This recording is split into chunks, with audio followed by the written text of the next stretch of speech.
What's happening, y'all? This is Todd Wilson with another episode of Elevate Your Game. Today, we have father, head coach, former pro player, former college player, a little bit, right? Mr. Deshaun Bryant. How you doing, man? Man, I'm great, man. Thank you for coming to the show. Of course, thanks for having me. Man, me and Deshaun connected over a text message through some mutual friends, man. I've heard a lot about him as a coach. He was hearing, or I was popping up in his feed on Instagram. For sure. And man, we just connected, and man, had to invite him on the show to give y'all some knowledge, people. Give y'all some knowledge. So we love to start this show off with the wall of hoop movies. Your favorite hoop movie of all time, and why? Dog, like that is, man, this wall is crazy. I would say it's gonna be a toss-up between He Got Game and Blue Chips. And the reason why I say that because they're so relatable. Even Hoop Dreams has a little bit of a, it touches me a little bit. But He Got Game, Blue Chips for sure. Just because it's so realistic, right? I mean, Ray Allen was awesome in that movie. Denzel was awesome. I mean, the storyline was crazy. And then Blue Chips, it's talked about what happens behind the scenes back in the day. Right. And I think a lot of people didn't know that. And a lot of people just kind of sat around and just was like, man, like, nah, ain't no way. And you realize it, like, nah, it's real. Like, right. So they had the most realistic, feel to it for me. Yeah. Do you have any crazy recruiting trips? Both of those movies have some crazy recruiting trips. You know what? I didn't, man. Because to be completely transparent, I was a Prop 48. I didn't pass my SAT. Oh, wow. I missed it by 10 points. And some people gonna think this is why, my son decided to go there, but I would have went to Arizona. Okay. But I ended up going to Long Beach State and playing for Seth Greenberg and had to play with Rock Lloyd, play with a lot of great guys there. So it worked out for me because my brother, and was at Long Beach Jordan, played under the late and great Ron Massey. So it was time for me to mentor him. He went on and became All-American. The story goes on and on, but everything happens for a reason. Right, 100%. Yeah. So when did you fall in love with basketball? Dude, oh man, when I used to watch my dad play. He used to always put me I remember being in the stroller, going up. I hated this dude at the park. He'd always come mess with me. I was a baby. I used to be like, dude, get away from me. But at Linwood Park, man, my dad used to take us up there. We would take these long walks. And he'd just up there, I just watch him play. And then I just remember, like, always being in the backyard. We had a court in the backyard. I remember the day it rained so hard. And I went outside, shot the ball that same day because it stopped raining, broke the hoop. Because it was the fiberglass. The wood. Oh. It got soft in the hoop, bro. And I was up there just kept shooting. And my mom was like, boy, like, ain't no hoop out there. What are you doing? I would be in the middle of the street dribbling the ball, like going up and down this super long street. And I'm just dribbling. I'm just like, man, it was so much of this is me. This is my time, right? I didn't really look at it as a game, like, until I think I would probably say my freshman year of high school. Wow. Like middle school, I was just kind of like playing to play. Mm-hmm. Even when I was younger, we had some rec leagues that would play. It was like, this is, And then like Pops was kind of tough on me because he coached me. I was like, bro, like let me just enjoy this. But as I got older, I saw it. And then once I got to college, not college, but high school, it was just, I can do this. I can do this. And I saw the talent around me. I don't know if you guys are familiar with a guy, Ernest Killam. Went to Linwood, played Oregon State, died of a stroke. He had heart failure, I'm sorry. And unbelievable dude, met him. And it was just kind of inspiration for me to keep going. Yeah. Like, life is short. And just watching those guys play, and I think, like, in today's game, a big part of it is these kids need to go watch games. Yeah. Don't go watch the big game. Go to the local gym and be like, let me go watch this coach. Let me go watch this team. And I think that's, we'll get into that later, but I think that's part of the issue with high school basketball. Mm-hmm. I think everybody just goes to a school because it's popular. Their buddy goes there, which rightfully so. Your friend goes there, you want to go there. But, like I said, we'll get into that later. Yeah. No. That's awesome. I think it's dope to have an organic love for the game, right? That's what I do. I bring my son. He's only 2 right now, but I take him to the gym. Right. In the car, I just put a ball in his hands while he's just in the car. Like, I want him to naturally fall in love with the game. Right. And then you even speak about your dad kind of pushing you. Yeah. And then, now with you and your kids, like how you probably approach it too. So did your dad play on a high level, or was he, just a hoop? He just loved hoop. Yeah, he didn't. He loved who. He didn't play at a highlight. He played at Compton Centennial High School. Uh, he was good, but he wasn't like that. And he was just he loved the game. You could just tell. I mean, he coached kids. I mean, when you see a dude get kicked out of a rec league game, you're like, dude, what is going on? I mean, that was my dad. It was that was my dad to a T. He was the only guy standing up at half. When you talking about a passionate dad, he was during the game. He's going crazy. I'm like, dude, sit down. We up by 20. Like, relax.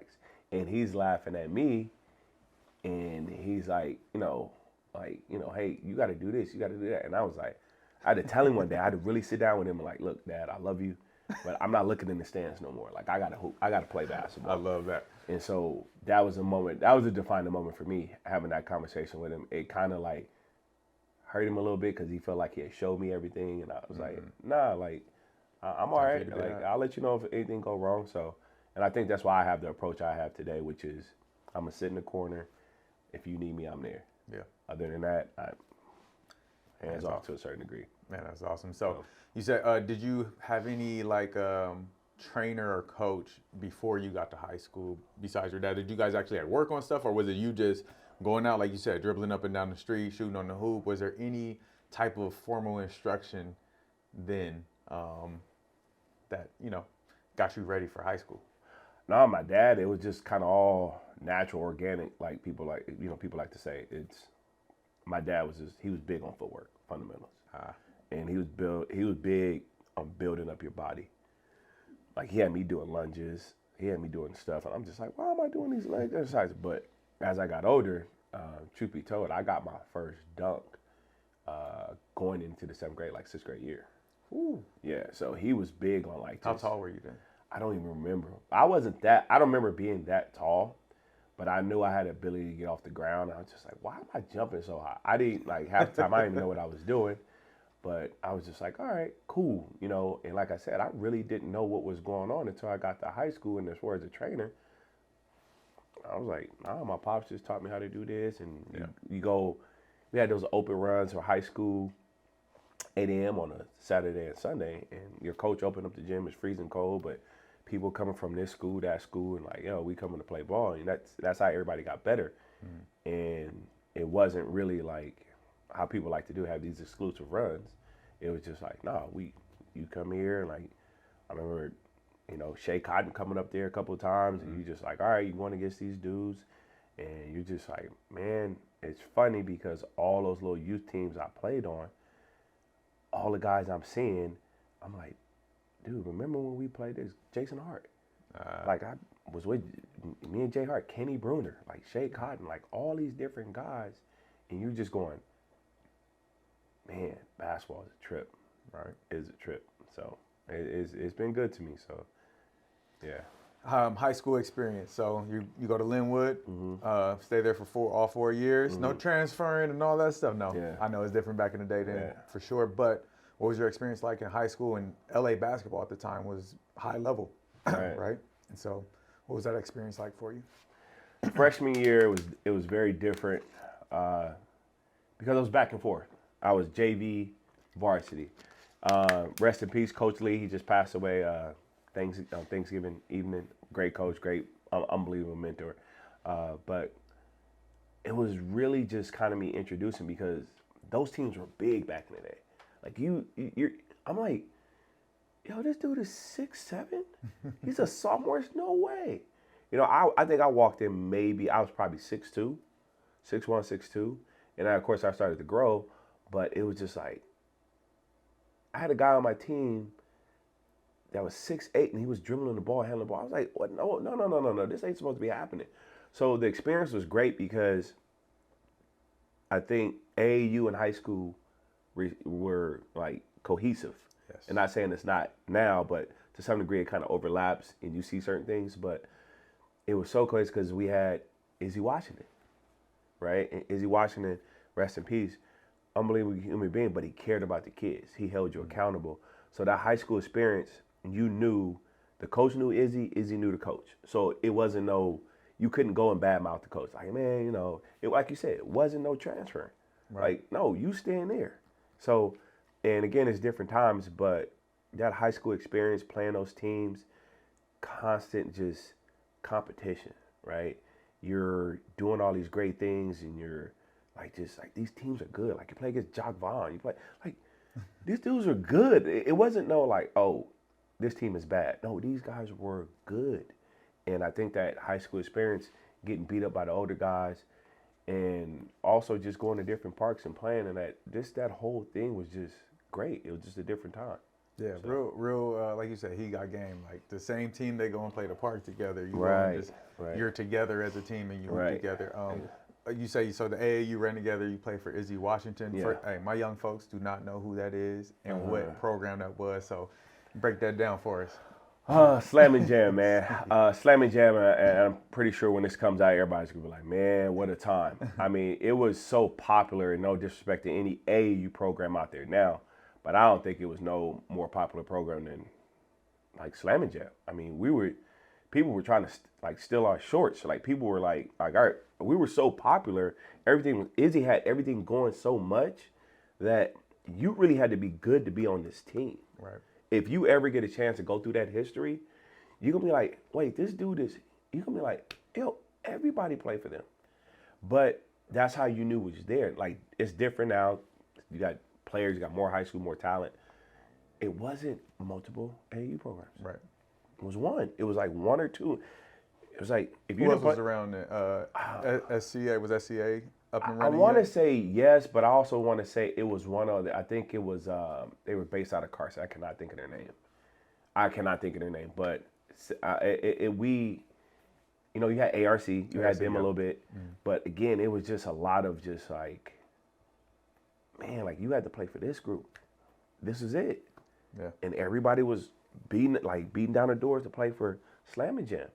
And so when that took off, when everybody was playing, you just couldn't, and everybody was like, oh, I want to play older. No, you couldn't play because you not fit out player Charles O'Bannon. That's not happening. You already knew it. Like, right. All right, I'm good, bro. Like, we're not doing that. So there was so many like different guys that were good, like in their own, and they all played together. They knew how to play the game. It wasn't no ISO ball. It was just like, yo, we know how to play. And we were played against the teams from the East Coast. And if you didn't play right, you got smacked. It wasn't no buddy basketball. And I think everybody in this day and age is like, it's okay, like you got your boys. But it was a lot of like, just like, nah, we it's just you and I, let's get this done. So I mean, that AAU scene was very different, and like I said, it was very cohesive to what the, you know, what high school was. Because if you didn't play for the AAU team, you played going to high school and you got better. Right. So again, the high school team is getting better because, okay, you didn't make this team. So now we got to play together. Yep. Now I feel like teams are just everywhere. You got this, like, you don't know where your kids are. You're like, wait, I thought you were playing with them. No, because they didn't like me. Or they gave me a blue backpack and they gave everybody else a black one. Like, what? Like, just, it's really different.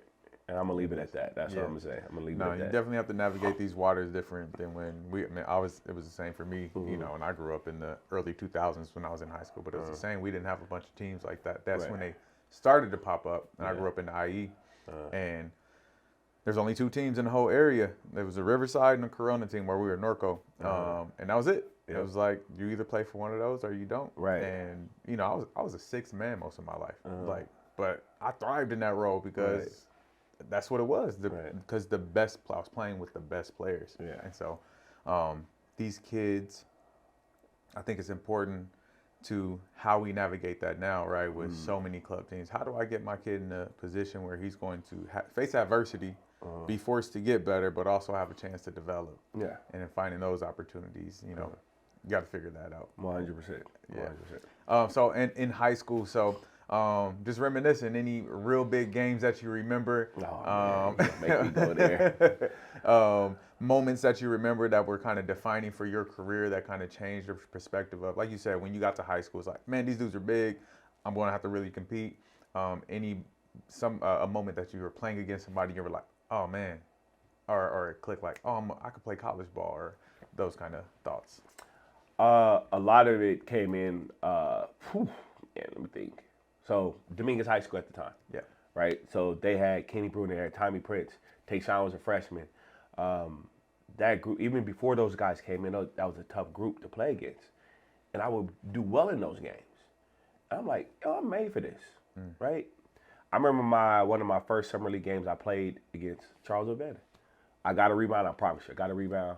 And I'm like, coach said, keep the ball high.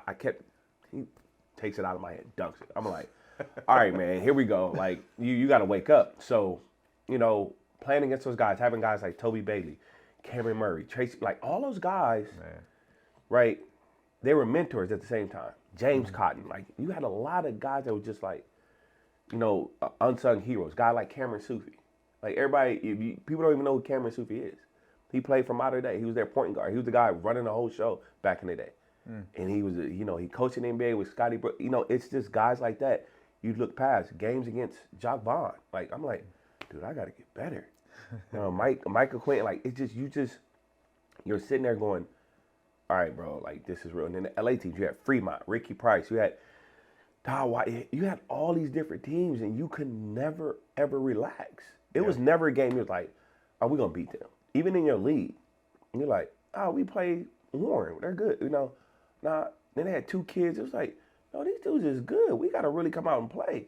So I think it was just a different time. And, I told you I was going to talk about this later, but all those kids were staying at their local high schools. Yeah. But you also had coaches that loved the game. You have some coaches now, I'm not saying they don't love it, but they're taking the job to go get the next job. Yep. They're not saying, I'm going to be here as long as they want me here, and I'm going to build this program. So therefore, if you see that, the kids are going like, well, I'm going to go over here. I'm going to go over there. So you have a lot of inconsistencies. But back in the day, yeah, I mean, it was so many different games. It's hard to name one. I mean, Dominguez during the summer, you played against certain guys like, man, I can do this. This ain't. Yeah. No, hold on. All I got to do is get to this. Oh, man, no, I'm about to get this done. And then, you seeing your peers. I played against and with Paul Pierce. It was a game, actually, in Vegas. Imagine this: Baron Davis, Paul Pierce, Kevin Garnett on one team. KG came and played with him? Yes, K Swiss. Yes, I remember that game. I remember KG made a move, and I'm just going, you know what, man? I got to really get to it. But, I mean, again, with some talented guys. I mean, you go back and look at that 95 All-American class, and it was funny. I ran into KG. I think it was a little more than a year ago. His daughter plays volleyball. And he's, like, standing right here. I'm right here. Carter's right here. And I'm like, I tapped him, introduced myself. We start talking about 95 year. Dude, like, you talking about a special year for basketball? Yeah. That 95 year, you had Paul Pierce, you had Chauncey Billups. It was like, gosh, we got so many guys. You was just like, what class was I in? I looked at my parents like, I couldn't wait like 3 more years before, like, because after that it was Kobe, it was the rest of it. It was like, but that was a great time.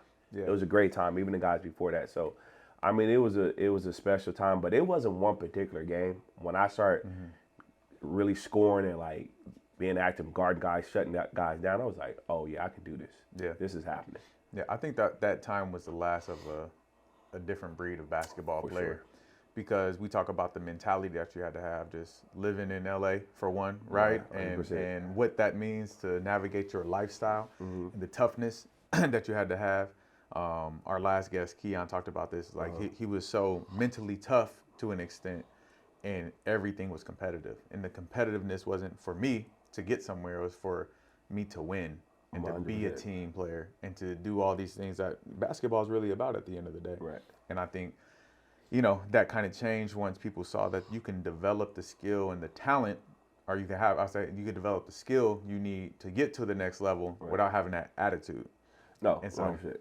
Yeah, I think that's a big part of it. And like what you're talking about is like you didn't back down when you saw all these dudes. It was like, oh no, this is what I got to do to compete with them. Right. And I think that mentality, it's rare now. No, for sure. I mean, you think about those Crenshaw teams, right?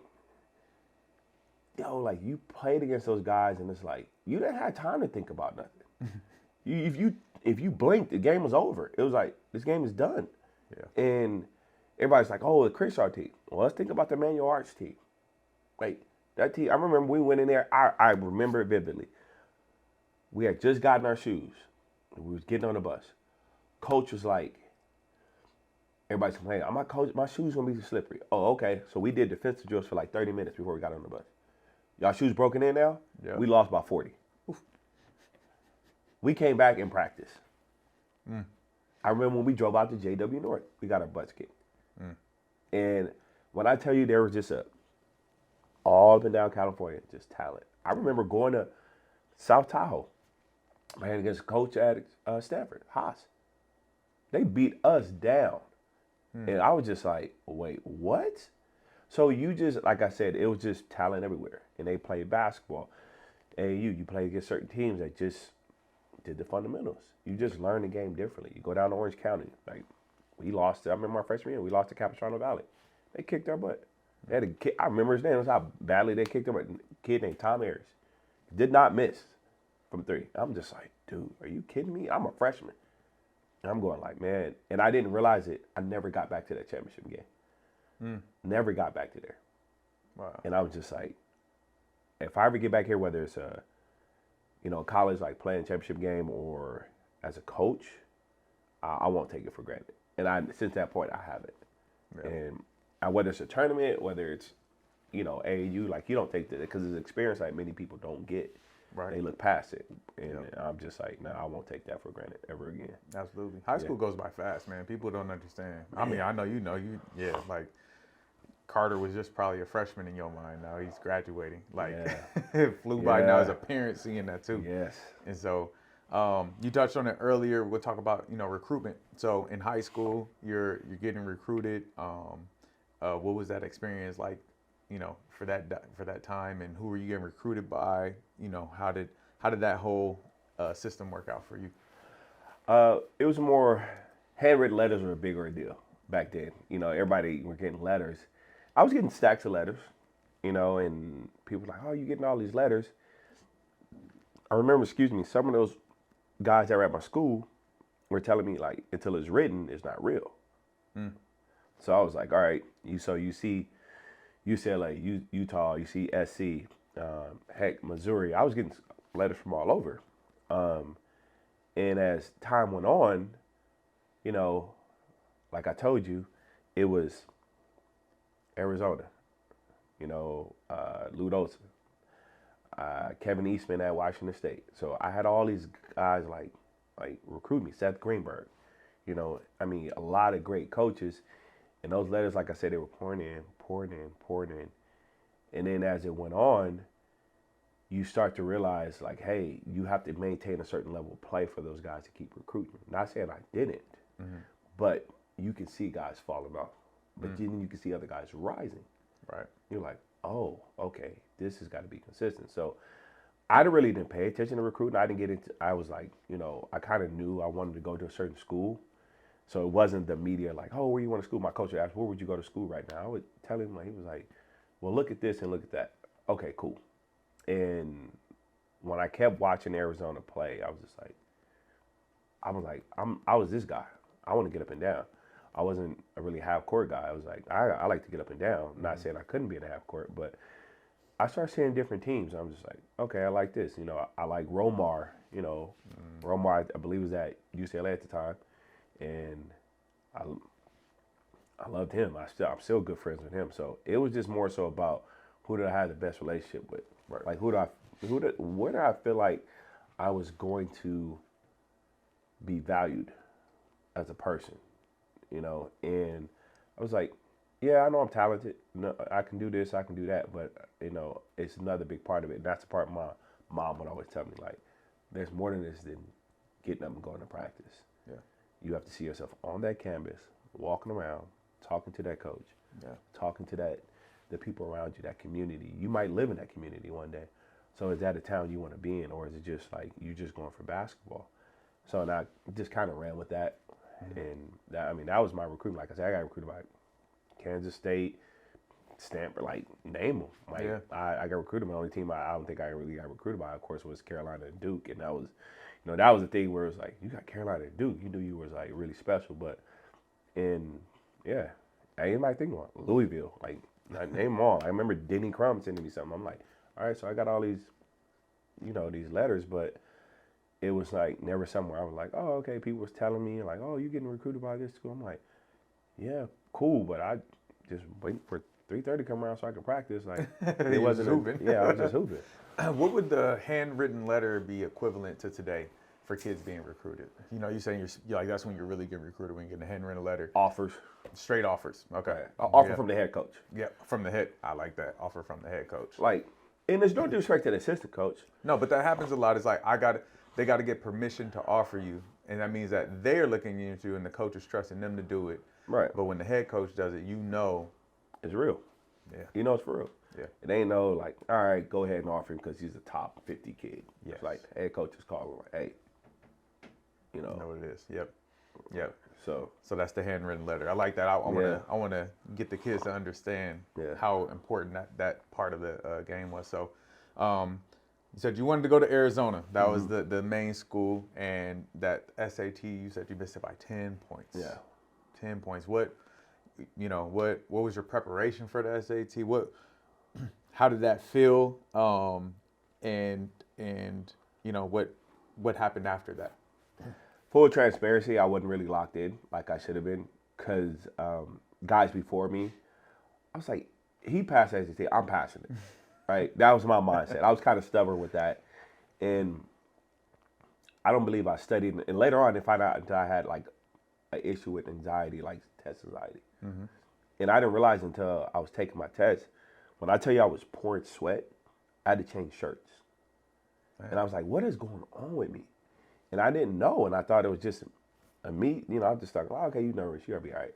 Like, couldn't think straight, nothing. And then when we got to pressure time, it was like, I can't think straight. I didn't know how to study. And now it's like, okay, now I knew exactly what it felt like. So to not pass that, it hurt. But like I told you before, it was a blessing in disguise because my brother went to school in Long Beach, Jordan. I went to Long Beach State. So what was he able to do? Come to my games. Mm-hmm. He was able to come to my dorms. He even came to he came to a couple classes. So I would go see his game. I would have practice, rush over to see his game, and all that other stuff. So he needed me at that time, which was huge for him. Yeah. Because all he knew his brother went on to play college ball. He didn't want to be forgotten. Yeah. So it was, again, my mom sent him to Long Beach, Jordan from Ron Massey. It wasn't basketball, it was Ron Massey. The coach.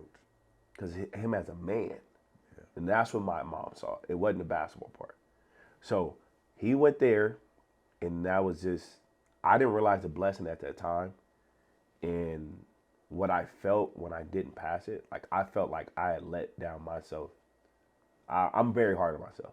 And I felt like, nah, that's not what it's supposed to be. But as time went on, I felt like God kept revealing certain things to me. And I kept getting to a point where I was just like, all right, that makes sense. And I had Seth Greenberg. After my freshman year, I had to sit out that first year. That first semester was so hard for me because I didn't understand time management. And time management was difficult for me because I never had to do it. Think about high school, public high school. From 8 o'clock or 7 o'clock, whatever it was, to 5 o'clock, your day was playing. School, lunch, practice. Yeah.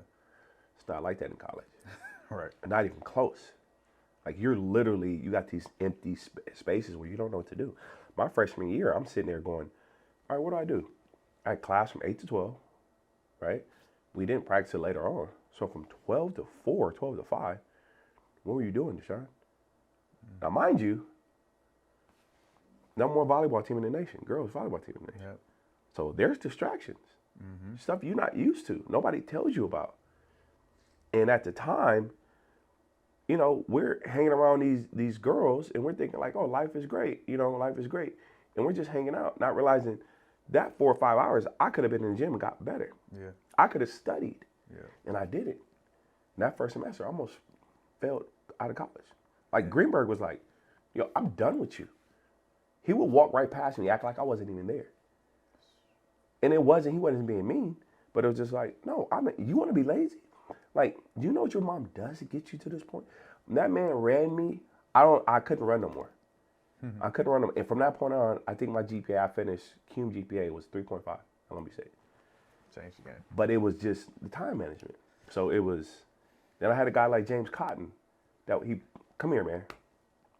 He would get me up in the morning before class, work out. Okay, now you get here. You do this, you do that, you do this, you do that. Got it. So put me in a routine. Yeah. And these young kids don't understand how important routine is nowadays. So you're Coach Bryant of today. You go back and talk to were you 17 or 18 when you graduated? 18. 18. So you talk to your 18-year-old self. What advice would you give yourself or, a kid going into that situation now? Biggest advice would be, don't be so hard on yourself. Get a routine. Because my mom, your parents give you a routine. You're like, come on, mom. Like, I got to get up, wash my face. But get your own routine because it gives you a base to go from. It gives you a fundamental base, just like basketball. If you don't have, how many athletes we know? Great athletes, bad footwork. Right? Don't know where to put the ball. Yep. Don't understand little things, and that's one of the things. Just the little things, like make your bed, dude. Yep. Clean your room up. Just clean, because when you come back home, your mind's gonna be clear. Those little things. That's what I would tell myself. Yeah. 100%. Like I would tell myself, work a little bit harder. This is gonna be worth it in the end. So that was it for me. I love that. Love that. All right, so college now. Getting to your second year, you're able to play. You're eligible to play. What is playing like at Long Beach State? It was amazing, man. Coach Greenberg, he went to South Florida. He wanted me to transfer to South Florida, but I was just like, nah. Staying at home. Yeah, I was, stay at home. That second year was tough because we had a team I felt was really good, but Greenberg leaving was like, dang, Greenberg left. Because he was a staple. Like, Greenberg recruited locally. When I tell you Greenberg he wasn't, if he went back east, he knew he was getting. He wasn't wasting his time just sitting there. He was, I'm getting this guy. But he was at Lakewood High School. He was at any local school, you were not recruiting Greenberg at the local schools. It wasn't happening. He was there. JUCOs, the whole nine. But in that second year, man, it became a special year for me because I had James Cotton. I had a guy, good friend of mine, Bryant. And those guys really pushed me. They really, when I say push me, like, they didn't let me get away with nothing. Nothing. Accountability. Oh, man. Like, I would try to leave the gym and go eat and be like, where are you going? We'll feed you. We're playing. We're going to get an extra lift in. So it would be me, James, and Shay in the gym over the summer. Because James worked for his dad. They had a construction company. So James would come in with these boots with cement all over him. Like, he got stuff on his face. And I'm like, he'd be like, you ain't working hard. Like, I just worked here and I'm here. Right. So I started realizing what it was to work hard. And then I had another mentor of mine that went there, Joaquin Hawkins. So he went to Linwood too, but he was before me. He also went to Long Beach State. Those guys it wasn't no. And that's that second year getting on the floor playing, realizing how hard you had to play all the time. It was eye-opening for me. So that third and fourth year, and I got my freshman year back because I, passed a certain amount of classes and I graduated. When I got that last year back, that me being a veteran going through that, so everybody came in, I was like, no, we don't do that. No, coach, no. Case in point, Rock Lloyd, had a hard time. Came from Cherokee because Wayne Morgan was our coach. And Rock had to sit out that year. That was hard for him because Rock is a real hoop head. He loved to hoop. Yeah. So that's it. When I tell you, me and him became close, like, yo, it's going to be all right. He was struggling. But if I would have never got that mentorship my second year, I wouldn't have been able to help Rock. So when he got on the floor, that my quote unquote senior year, we was rolling. And then that fifth year, we cracked top 25. Dang. So that second year really propelled me. It was like, yo, get it done. Get it done. Do you, as a kid now going into a college situation, do you go and look for those mentors? Or do you even, in the recruiting process, you're looking at the program saying, hey, how do you guys set up mentorship in this program? Like for a kid who's, about to go into a situation, I think it's so important. I hear that all the time, the old heads and the vets who help them through, even the NBA players that we talk to, the vets who push them through. As a young kid going into that situation, how do I make sure I get that kind of mentorship? I think that starts way before that. It's the ability to listen to your grandfather, your grandmother, the ones that have wisdom. Because then that energy transfers to you. You know where to get it from. You'll find it. It'll find you. Like, I'm going towards that person. A lot of these young kids, they have so many resources, but they don't know who to go to.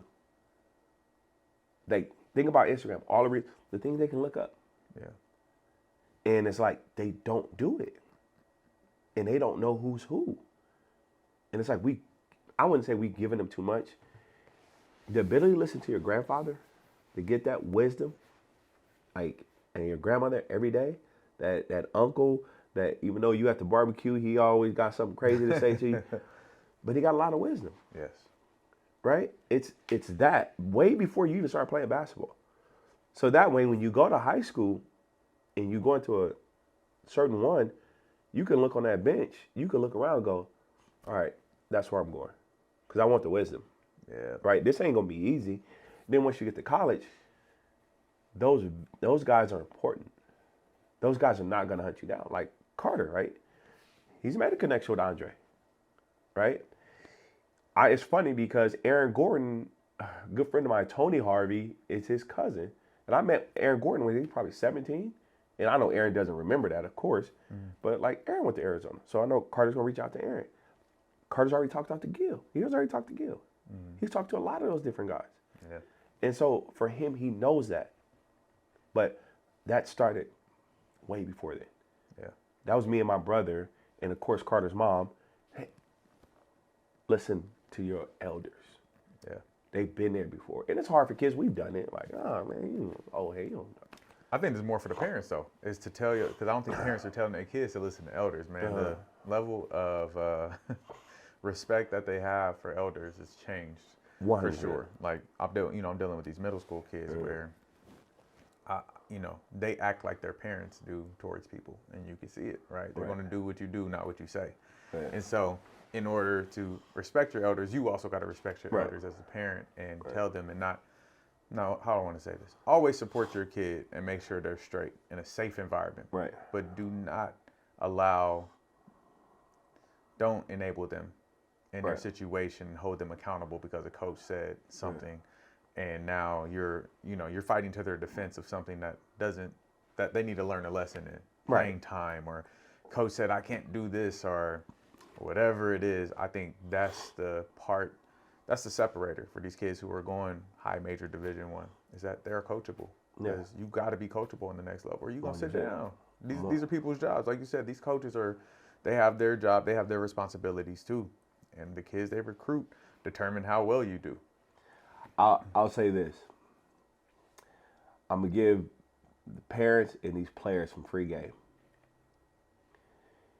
When you're getting recruited by a college, everybody knows the coaches look at the parents. They look at that. You know what your job is? You student athletes?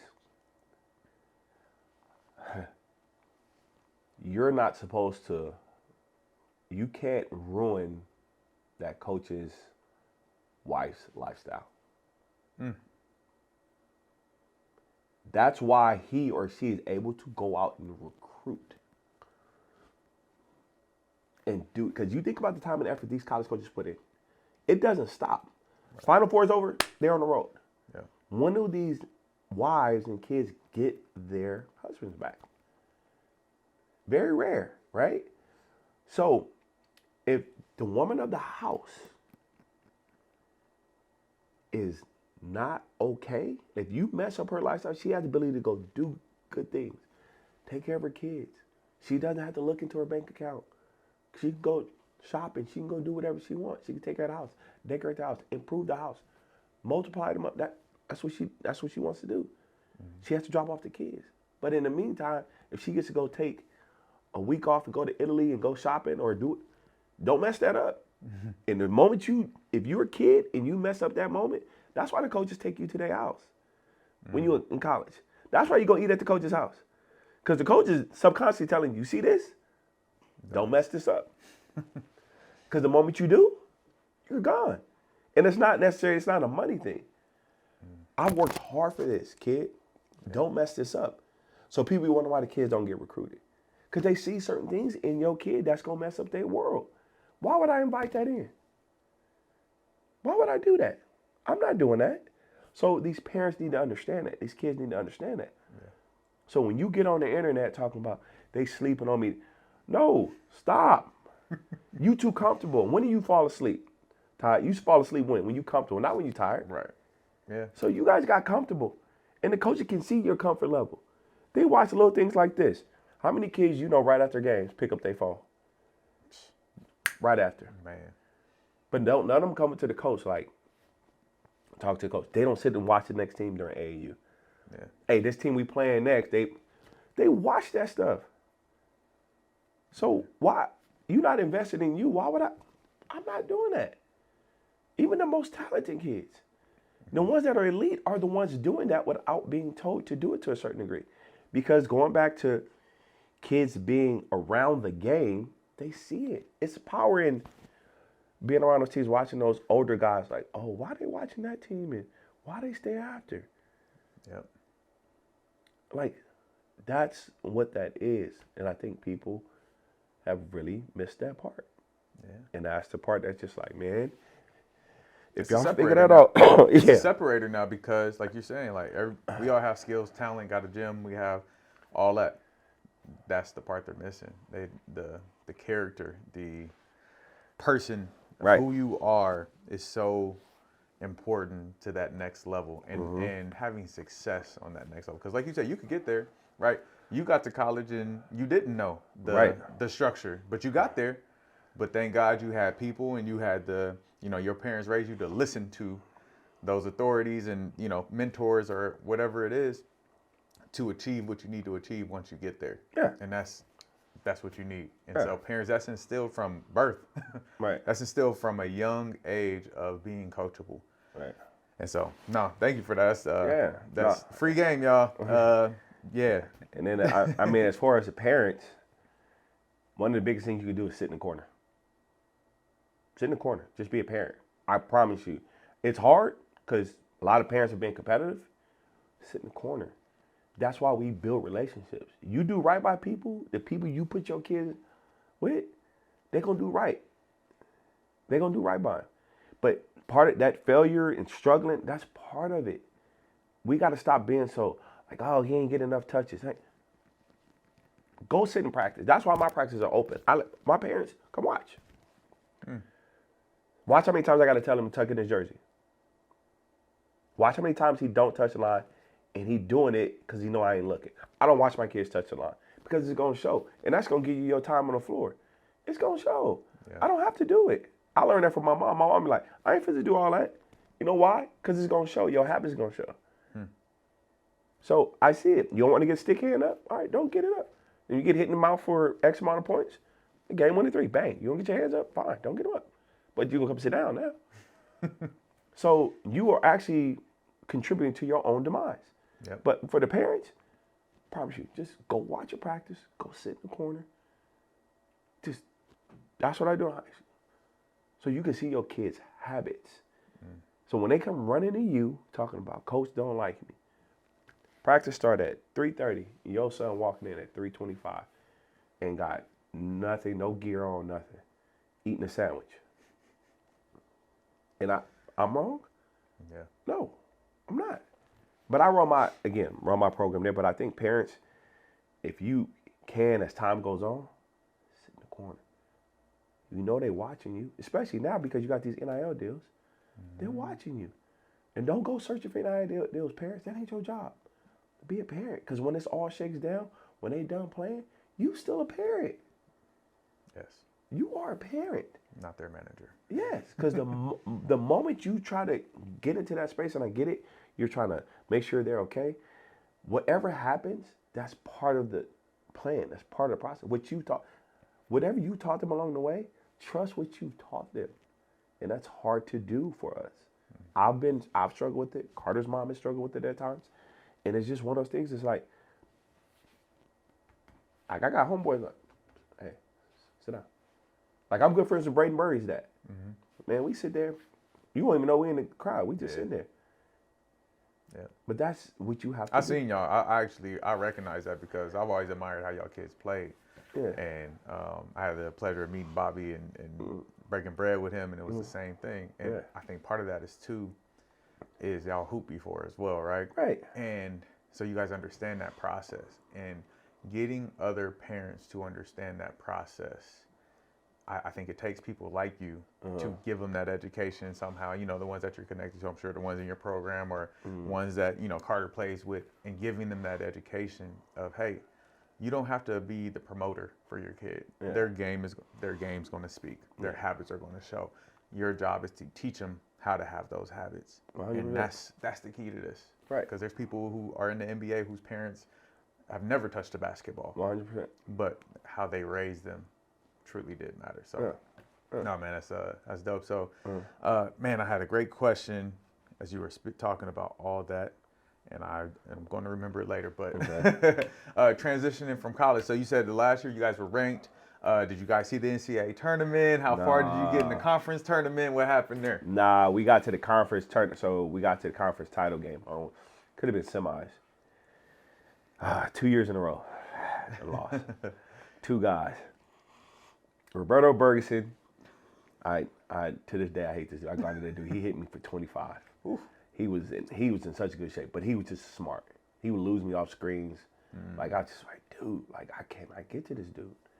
And then another kid that went to New Mexico State, Billy Keys, point guard. Bruh, so tough. Just you think you had him figured out? You didn't have. He was so tough, but we lost. But we never got a chance to see the NCAA tournament. But it was just to go from the records we had, like we were the laughing stock. People were like, dude, this team is to that last year, cracking top 25, and then seeing the guys like, you know, Cashaway come in and do his thing. Like we're seeing those guys after, you know, James Enid, like all those guys come in. You know, it's like, dude, you realize like, all right, you laid the foundation, you built it back up. Let's keep it going. Who was your coach after Greenberg? Was it? It was Wayne Morgan. Okay. Wayne Morgan. So, like I said, after that space, and then leaving college, I didn't have the guidance outside of my coaches. People that like were like, hey, get your tapes together, get this together, get that together. It wasn't. So I didn't understand it. So I was trying out for teams. I was like, I'm gonna do this, I'm gonna do that. And I was going in, I was killing these workouts. But I wouldn't get callbacks. I'm like, what is going on? And I worked out with some NBA teams, played in some summer league teams.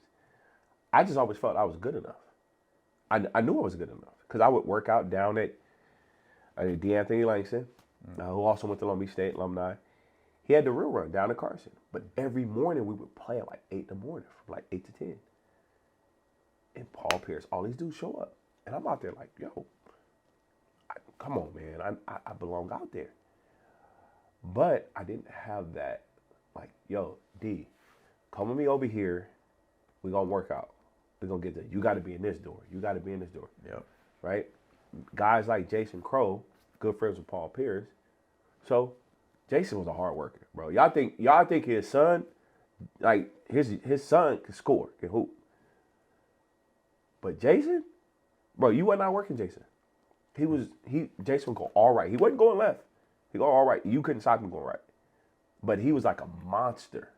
And like when you go against guys like that all the time, and he getting his shot, and then you going like, he doing well in these workouts, and then you see they turn up another level of NBA guys, you like, damn, you gotta be really good.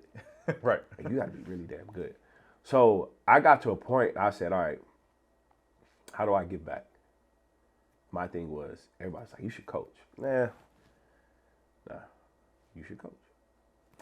My mom tell me, oh, you're going to be around kids your career. I'm like, Mom, come on, man. Like, no, I'm going to do this. I'm going to work for a fortune. And I would deviate from her. I work for this company, that company. She was like, you ready to listen yet? I was like, oh my God. She was like, go coach. I started coaching. What was it about you that you think, the attributes about you that they knew that that's the route that you should have been going? I don't even know. To this day, I don't know. I can honestly answer that. Like, I've never asked my mom that. I've never been like, why did you think that was a thing?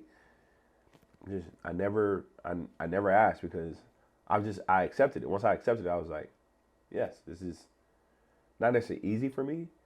It challenges me in so many different ways, but it's really simple for me. Yeah. It's not hard for me to be. It's not. I'm not sitting there going like, this is so hard. It's hard in a way of like growth. It's not hard in like, I ain't supposed to be doing this. Like when I tell you I worked for some Fortune 500 companies, I was like, that ain't it. Yeah.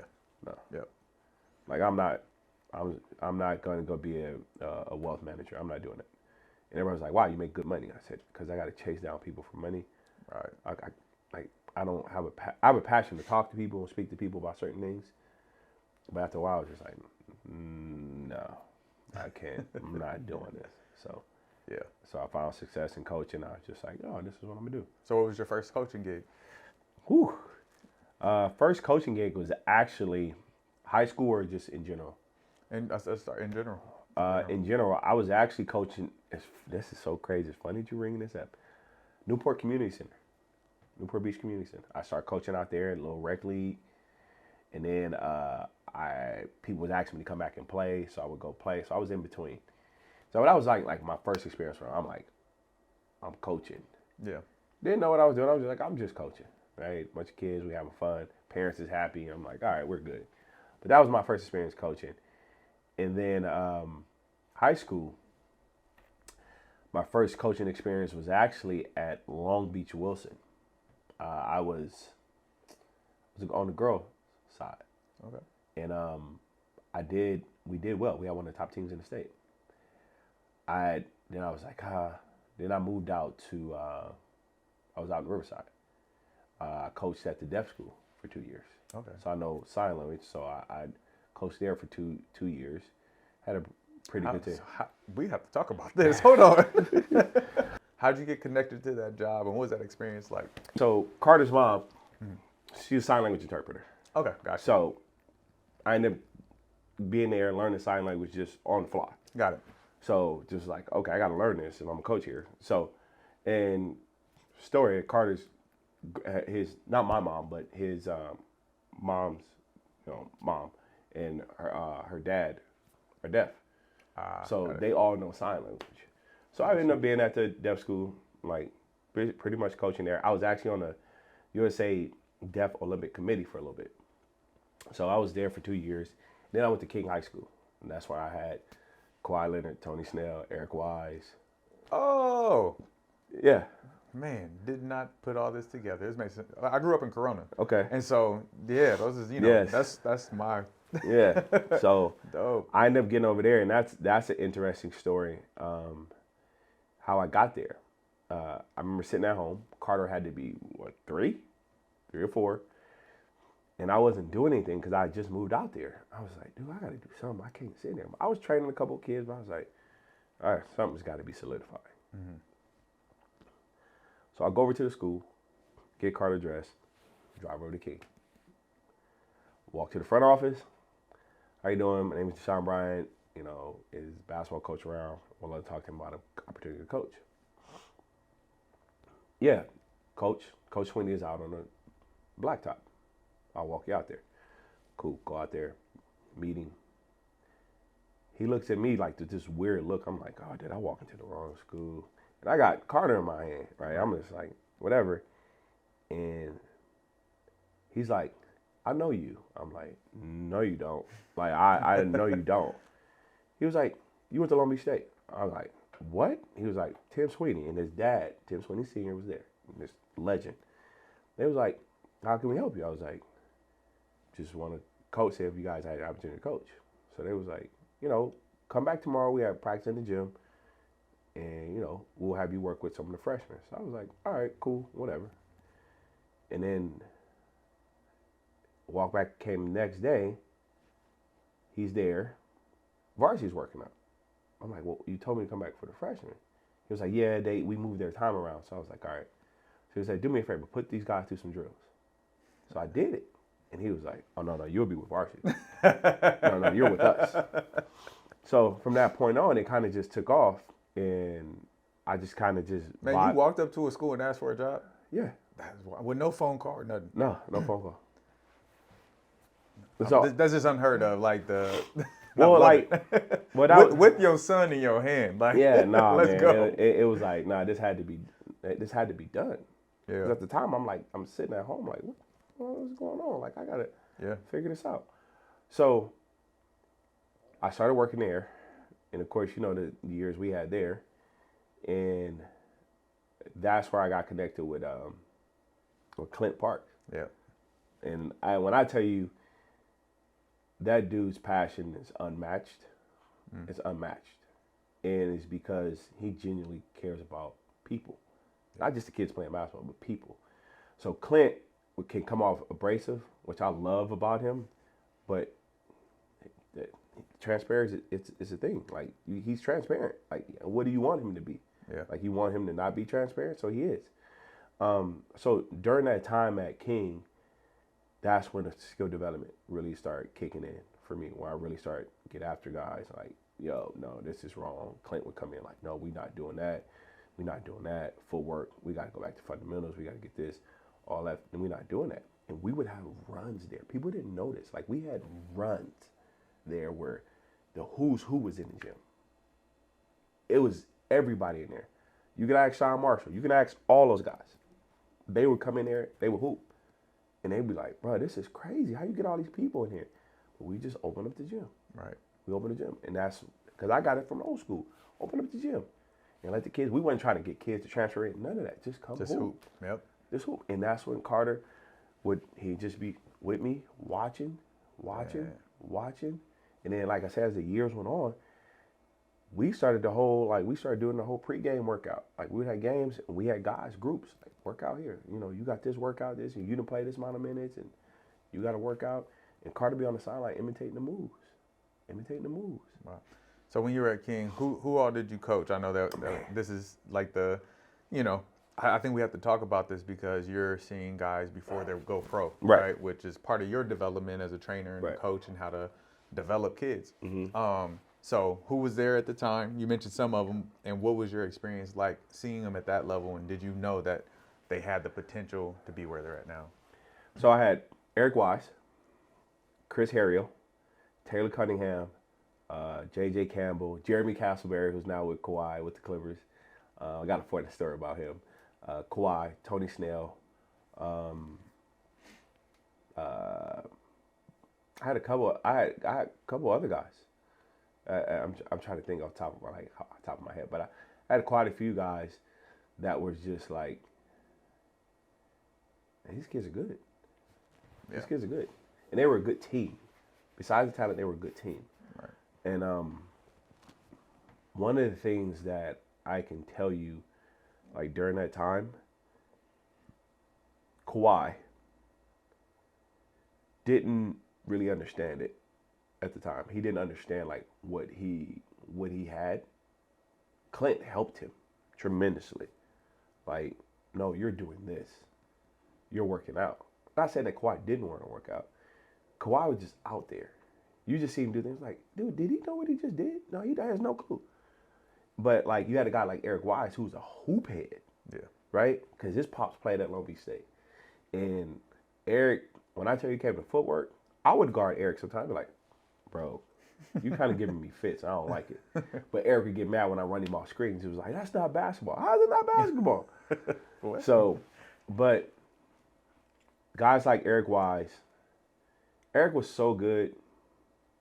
I wish that early on he would have been more. I wish I would have got him earlier. You know, because he was so damn good. Like, I don't think people know how good he was. And he was almost a little bit ahead of his time because he was such that guy. He wasn't valued. But he'll go down and give you 30 and 15. You'd be like, bro, he just hit me with 30, 50. Yes. And be laughing the whole time. Put you right on his hip and like bucket. But guys like Kawhi, the one thing we kept telling him, play defense, rebound. But we had a scrimmage against Paris High School. That boy hit 9 threes. He was like, I'm going to be a shooter. I said, Kawhi, He decided that game. go rebound. Go rebound.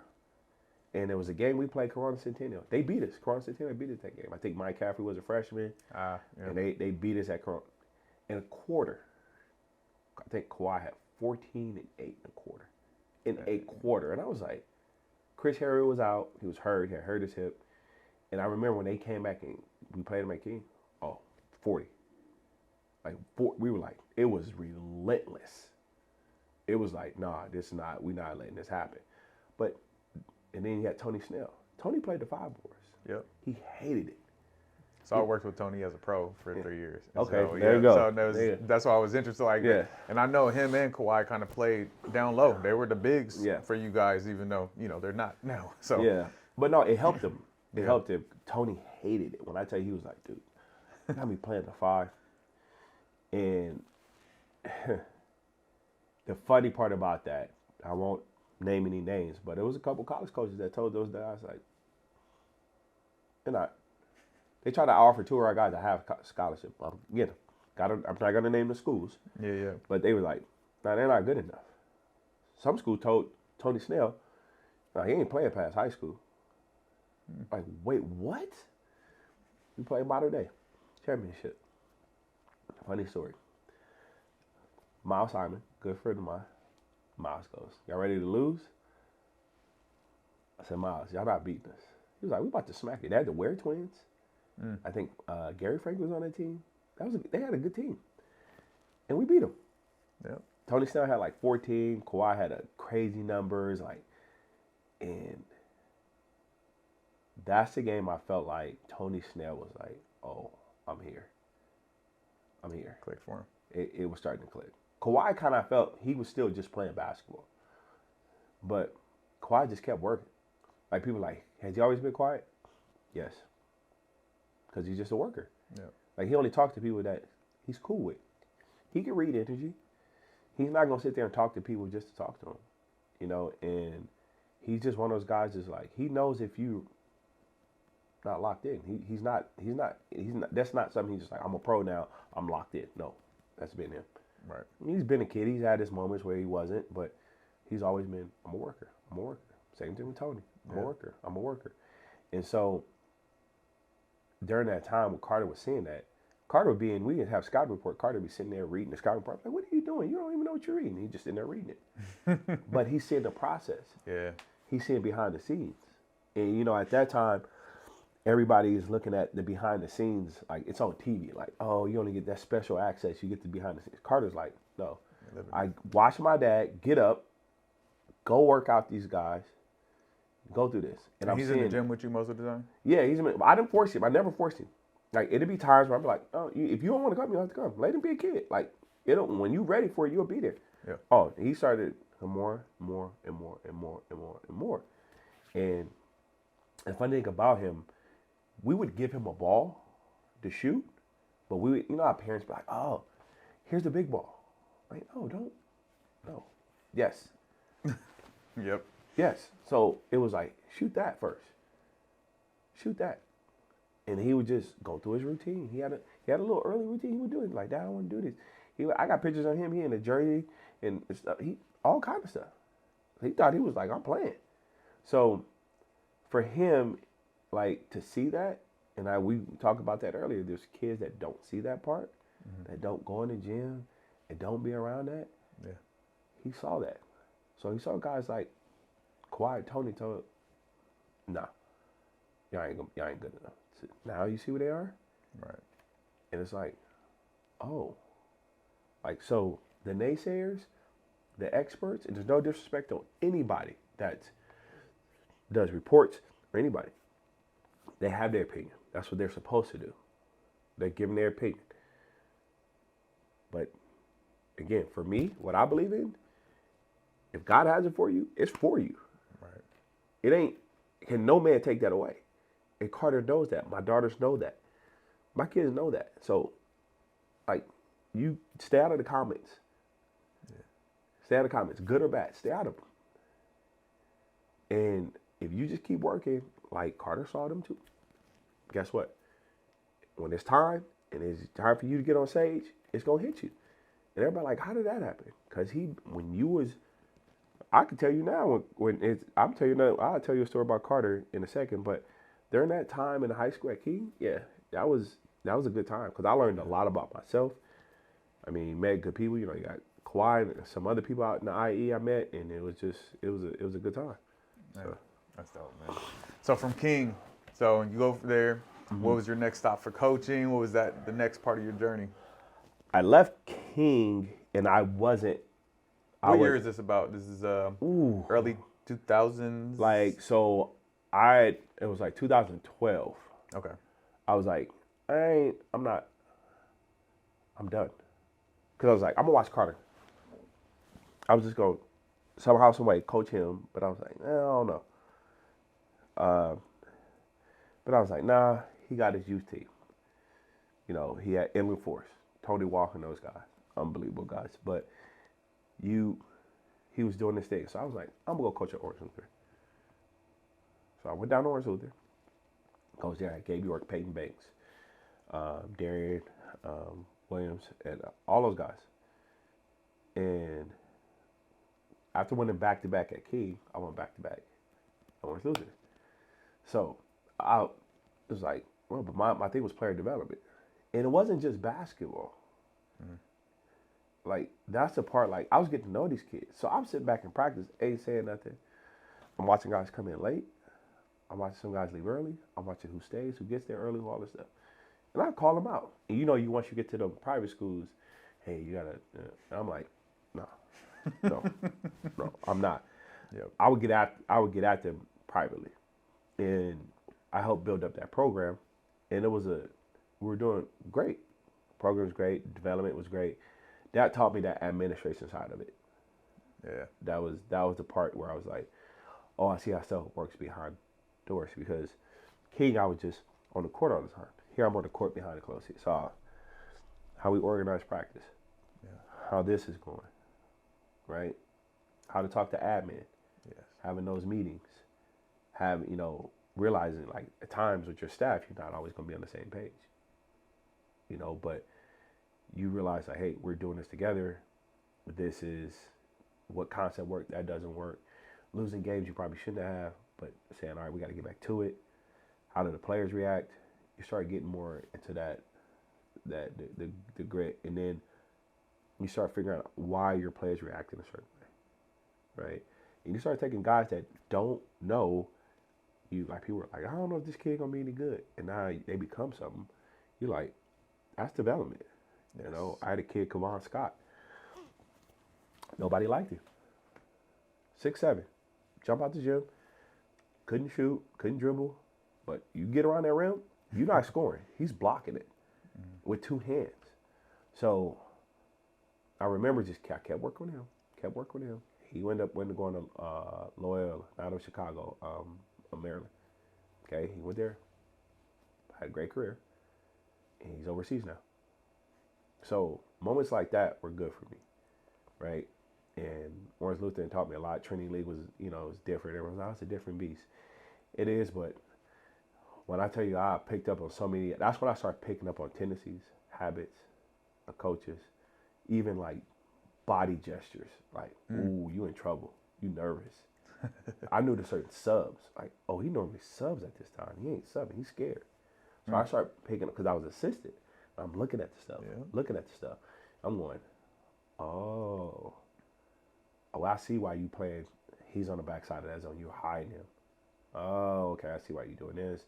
Oh, you want us to shoot right there because that's why you got. Okay, you know he shoots 42% from there, so you're putting a longer defender there. All right, we're gonna run this set and get him to this side.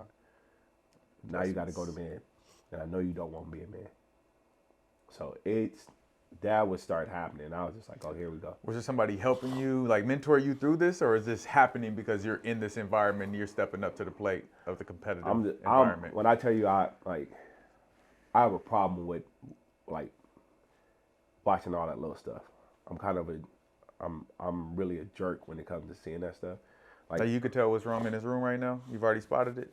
No, I'm talking about okay. So you see the details? No, I'm just like one of those people where I'm just like, you just see it? I see it. I don't know why. I guess it's just something, a gift, but You're a true player developer. And so, yeah. I talk about this with coaches all the time because a lot of coaches put kids in a hole. Like, they're a sophomore. Oh, they're never. That's who they are as a sophomore. And I'm like, you're crazy. If I would have showed you who I was as a sophomore compared to when I was a senior, you would not recognize me. And I've helped develop players who were sophomores who had nothing to be something.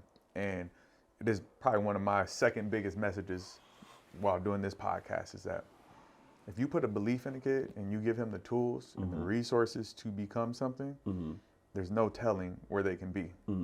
Stop putting them in the box. 100%. And your eyes see the potential of somebody, the potential of something. You can, you kind of just foresee those things. And it's kind of how I am. And it's like, it's okay that God didn't give you this gift because there's some certain things I'm not great with, right? There's just, the X's and O's, like I know them, but I'm not going to sit here and draw up the perfect play. Right. Because I'm more of just a hooper. Like, let's read the game and play. Right. And so there's, I have some strengths and weaknesses, but my strength is seeing potential and getting people to that potential. Right. And so I always want to make sure that the people who don't have this gift that we have to see those things, understand that just because you don't see it doesn't mean it's impossible. Right. And so it's so big. I think you said like you're on the player. That's why I think it's different from a player developer and a skills trainer. Yeah. Skills trainer is going to show you footwork and basketball Right. moves. A player developer is going to develop a kid emotionally, mentally, spiritually, physically, all the way around. And that's what we should be doing. Skills trainers are great when you're a kid. Yeah. When you get into this game and you want to get to a certain level, you have to have a player developer, somebody who's really guiding you and giving you the full package. So Right. Yeah. No, I that's big. Like I said, I mean, at Orange Lutheran, that's kind of my thing. Like summers, I'm in the gym with them, and my kids will tell you that summers, and all three of them in there in the gym, they're just down there with a basketball, and I'm working out the kids on one side, they doing their thing on the side. Dad, I'm hungry. I'm packing lunches, peanut butter and jellies. I got a cooler full of stuff. Dad, I'm hungry. Like, it's stuff in there, but taking the time out to say, hey, you okay? You hungry?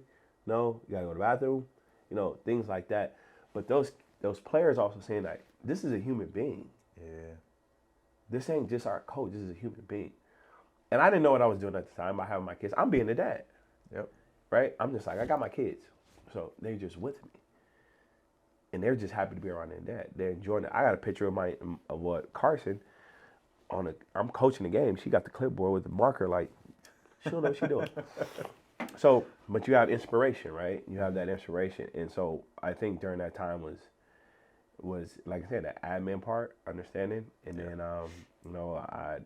after Orange Lutheran, I was just like, I think I'm done coaching. I was like, I'm done. And that's when Carter was hitting middle school. I was like, okay, it's about to happen. What's next? yeah, And then I'm sitting at home, and guy I don't know, knows a good friend of mine, was like, hey, guy named Andre. He was coaching, what is that? Real Run, Orange County. Andre was like, oh, the beach. yeah.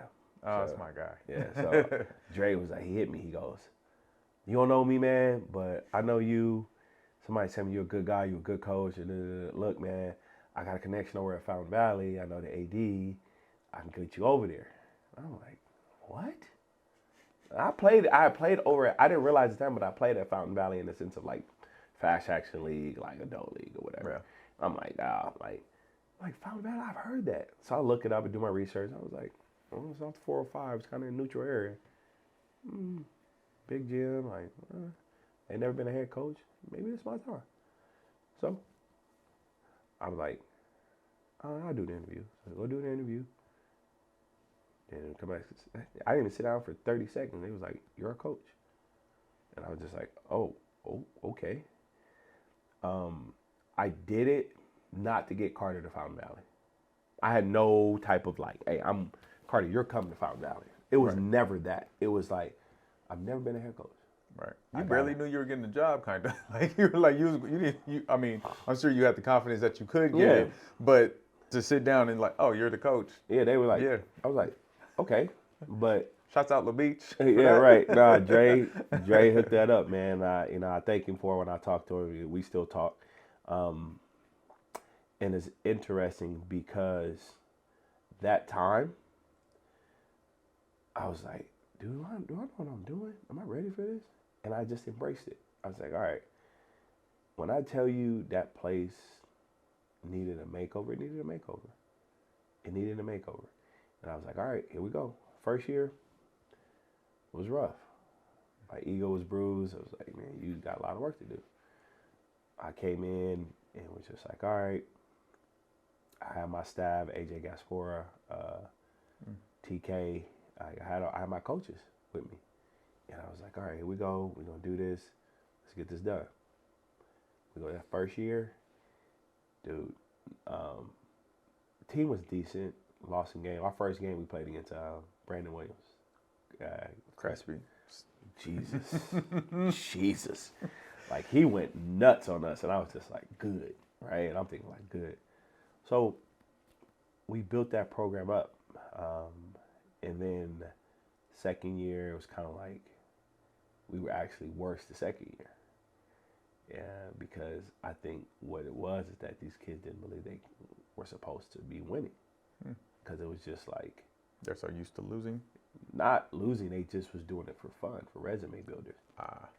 And some of them kids wanted to win, but it's hard when you have 7 that's into it and the other 7 are like, I'm here.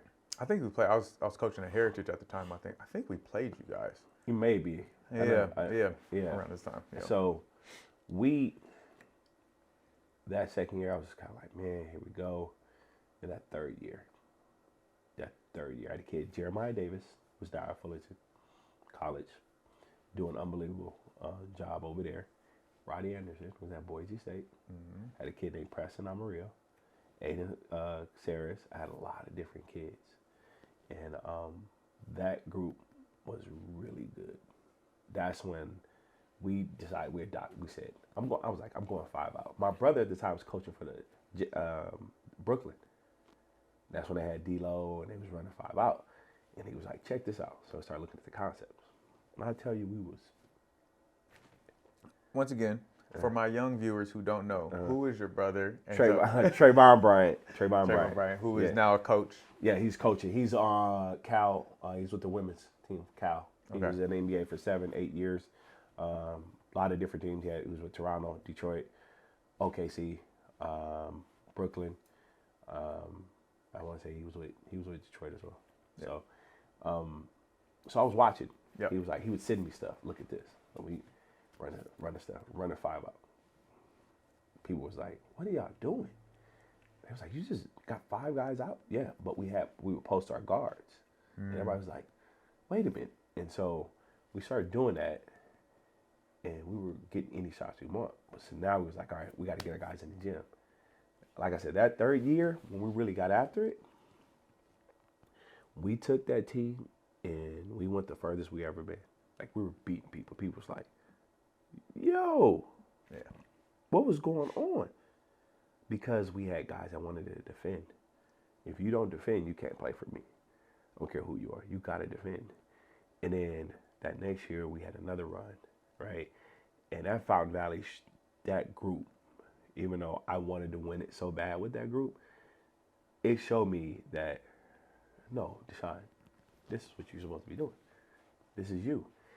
And then when it came time for Carter to come through, that was a battle in itself, because at the time his mom was like, I'm not sure, you know, they live out in, Riverside.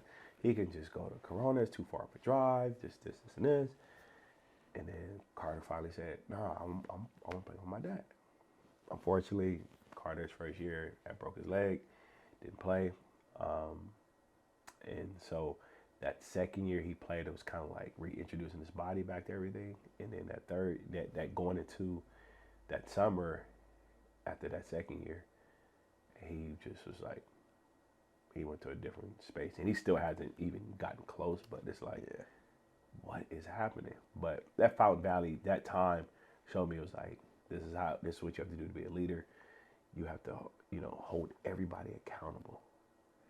You have to do these When you things. say everybody, Yeah. who's included in everybody? 'Cause Admin, everybody. admin, your coaching staff, the Everybody. players, the parents. Right. We were having meetings. We were having college night. Like, even though I know kids, you're not going to play at the next level. But it was all inclusive in the sense of I would have the counselors print out the transcripts. If your kid wants to play, this is what they have to do. Yes. So we had all this stuff going on.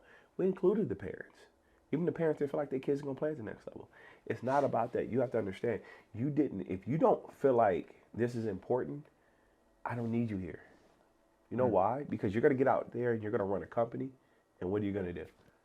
You're going to be like, oh, this is important to me. You know what's going to happen? You're going to get people that's going to not think of it. Can you motivate those people? Can you get them to buy in?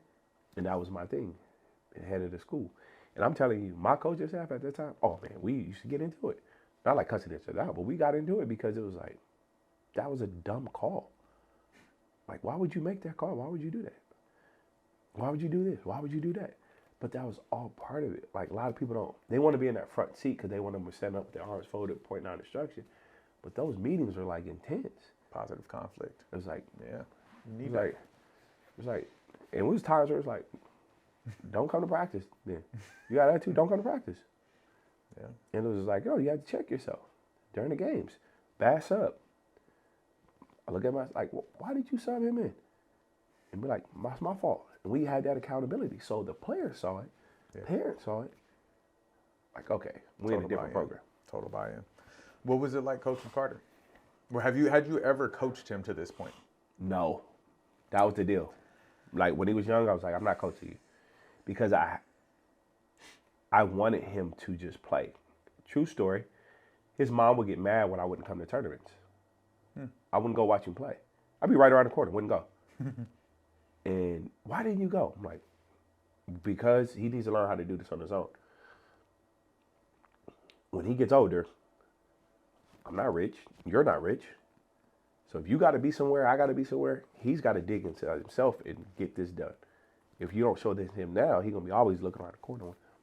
Where's mom and dad? Where's mom and dad? I'm like, no, this is you. It's you versus you. Ain't nobody else. This ain't you versus the other kid on this other. You versus you. You can't compete with you. You ain't going to be able to compete with that dude on the other side of on the other team. So. And you explained that to Carter when you weren't going, right? Yeah. So it wasn't just like. No, it wasn't. No. But there was sometimes where I didn't. I'm like, another true story. We taught him early, like, you're not, like, he would get ready to leave for games in the morning. He wouldn't have all this stuff. And I'd be like, hey, man, what are you doing? Oh, I don't know. Get your stuff together. One time he left his jersey. I'm like, oh, you ain't playing. I got him a T-shirt, run a number on the back. I hope you guys are white today. Right? And he's just like, what? And that point on, he's a kid. Backpack. He got all this stuff. He got extra socks. He got it all. It's took one time. And he was like, I'm not doing that. He don't like that. That's the one thing he don't like. He don't like not being prepared.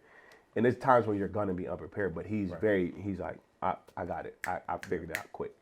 So, that was him. He was like, it'd be times like, Dad, I need water. And I'd be like, see that silver thing? I promise you, for some weird reason, you push that button, water comes out. It's cold. I don't know why it does that, but you might want to go over there and check it out. You're right. He just gives me this look. He still gives me the look this time. He'll just turn his head and look at me. I'm like, but no, man, like coaching Carter. It's funny, like 2 weeks ago, I told him, I said, you don't realize it, but you've taught me a lot about myself. Like coaching him, like last year, it was intense for him because, again, he was at Sage Hill and he was, like, he had the lead. Like, bro, I know this ain't ideal basketball-wise, but I took this job for totally different reasons. And he was going through he was going through the grinder, like, academically, he was being challenged in every way. And he would come out of class, it looked like he had played a full game because he just got this look like, bro, what is going on? But he needed to go through that, right? And his mom would be like, I don't like this. And I'm like, hey, look, this is part of it. But you saw them numbers go crazy. You got to figure this out. There's different things. Like kids think you just putting the ball in the basket, you being a leader. No. So now you got to be in the first one in class. You got to be first one in the gym. Weights. You got to do all that stuff. When you walk around campus, you got to, even though you don't feel like it, say hi to people. People can't miss you. 6'8". You're in this small school. It's only 500 kids, 550 kids. People know who you are. It's not too many people that look like you. Mm-hmm. What do you think your life is going to be like when you get to the top? You're going to be the only one that look like you in the room sometimes. You're going to have to learn how to handle yourself. You're going to be uncomfortable. This is growth for you. And I remember when he came back, he played. That Damien, we didn't win one game. We didn't win one game, Damien. And he was just like, man, I said, you got to lead. We got the league, won a couple games. Then we played Long Beach Poly. They popped us. I said, we told him, stop trying to be Jason Tatum and be dominant in the paint. The game will always be inside and out. So that's what he started doing. And then it just kind of took off from there. So coaching him, it was a lot of like, nope, not doing that. Not doing that. His junior year shooting threes. Oh, he was shooting like 17%. Man. He was shooting bad. Like, keep shooting them because you think for some reason you think you Ray Allen out there. So it was a lot of like, he had the chance to go through those lessons. Yeah. Hard lessons. He had to impact winning. You have to impact winning. Yeah. Like, we ain't talking about basketball and life. Impact winning. When you become a father, impact winning. What is your attitude when you go home to your mom and sisters? What is your impact when you come around me? What is your impact when you're around your teammates? Impact when you come around people? Are you impacting winning? Even when you don't feel like it, you ain't got all, like, if all you got in your tank is 45%, give yourself all 45%. Don't give yourself 30% of that 45. And so that was a leadership time. That was for him to be like, we gotta go. We gotta rock. Let's get this done. Yeah. He couldn't take a play off. He did. It was like, damn, we down by 8. Yes. No. Get to it. Man. So he impacts winning now. Like, and that's the thing about him. People are like, oh, he got to average 30. Why? Why did he have to average 30? Got to win. So if he has 14 and he has 18 rebounds, 4 blocks, 4 steals, he saw that with Kawhi. When we played modern day, I think Kawhi had 10 to 12 points. He had 22 rebounds or something like that. Impact winning. Scoring is not, once you're in a certain system, like, I put him in position to score all the time. But it was a matter of him reading the game, impacting winning, getting guys in certain positions, realizing when you cut through and you do this, how the defense reacts, telling guys, it's leadership. After you win, getting your guys together, tell them, oh, hey, good job, high five the guys when they come out. You're mad, so go off in the locker room, but love them harder. Dap them up when they come out. Good job. Growth. Not everybody knows basketball like you. This is not their entire life. And that was the point of being at age. You needed to see the other side of the world. Some of the kids don't look at it like this. Mm-hmm. You being here brings 2 worlds together that they have never seen. And it's a world you ain't seen, the world they ain't seen. So who grew? Both of you. Right. So that was important to him being there. And I think he learned that. So I'm like coaching him. It wasn't even basketball. Man. It wasn't even basketball. It was just like watching him grow as a human being. There you go. And to this day, he's still good with all them kids. Like he comes around to school every once in a while, and they're like, but that's what that was for. That's what that was for. And life is always nice. Like, you never know. It's always about adjustments. You never know you're gonna be what you got to do. And like during that time, he's gonna keep growing. He's gonna keep growing. And like I told you earlier, stay out of the comments, good or bad. Keep doing what you do, and people gonna say this, people gonna say that. Like, yeah, I mean, that's what it is. So yeah, I mean, man, like coaching him it's fun. Like it's fun because, like I said, it teaches me a lot about myself, like how to react to stuff. Not, hey, relax. He's at the time was like he's 16, 17. Stop. What were you doing at 16 and 17? All right, stop. Breathe for a second. That was one of our things when we come to huddles for the whole team. I would just write breathe on the board. That was it. Breathe. I need you to breathe before I write up anything. The play's on the backside, but I need you guys to breathe. And that was it. And that's me and him. It's like breathe before you get slow down. Yeah. So yep. Amazing. And so, as a coach, as a father, and being around the game as long as you have and impacting it as long as you have, you know, it's a big thing, right?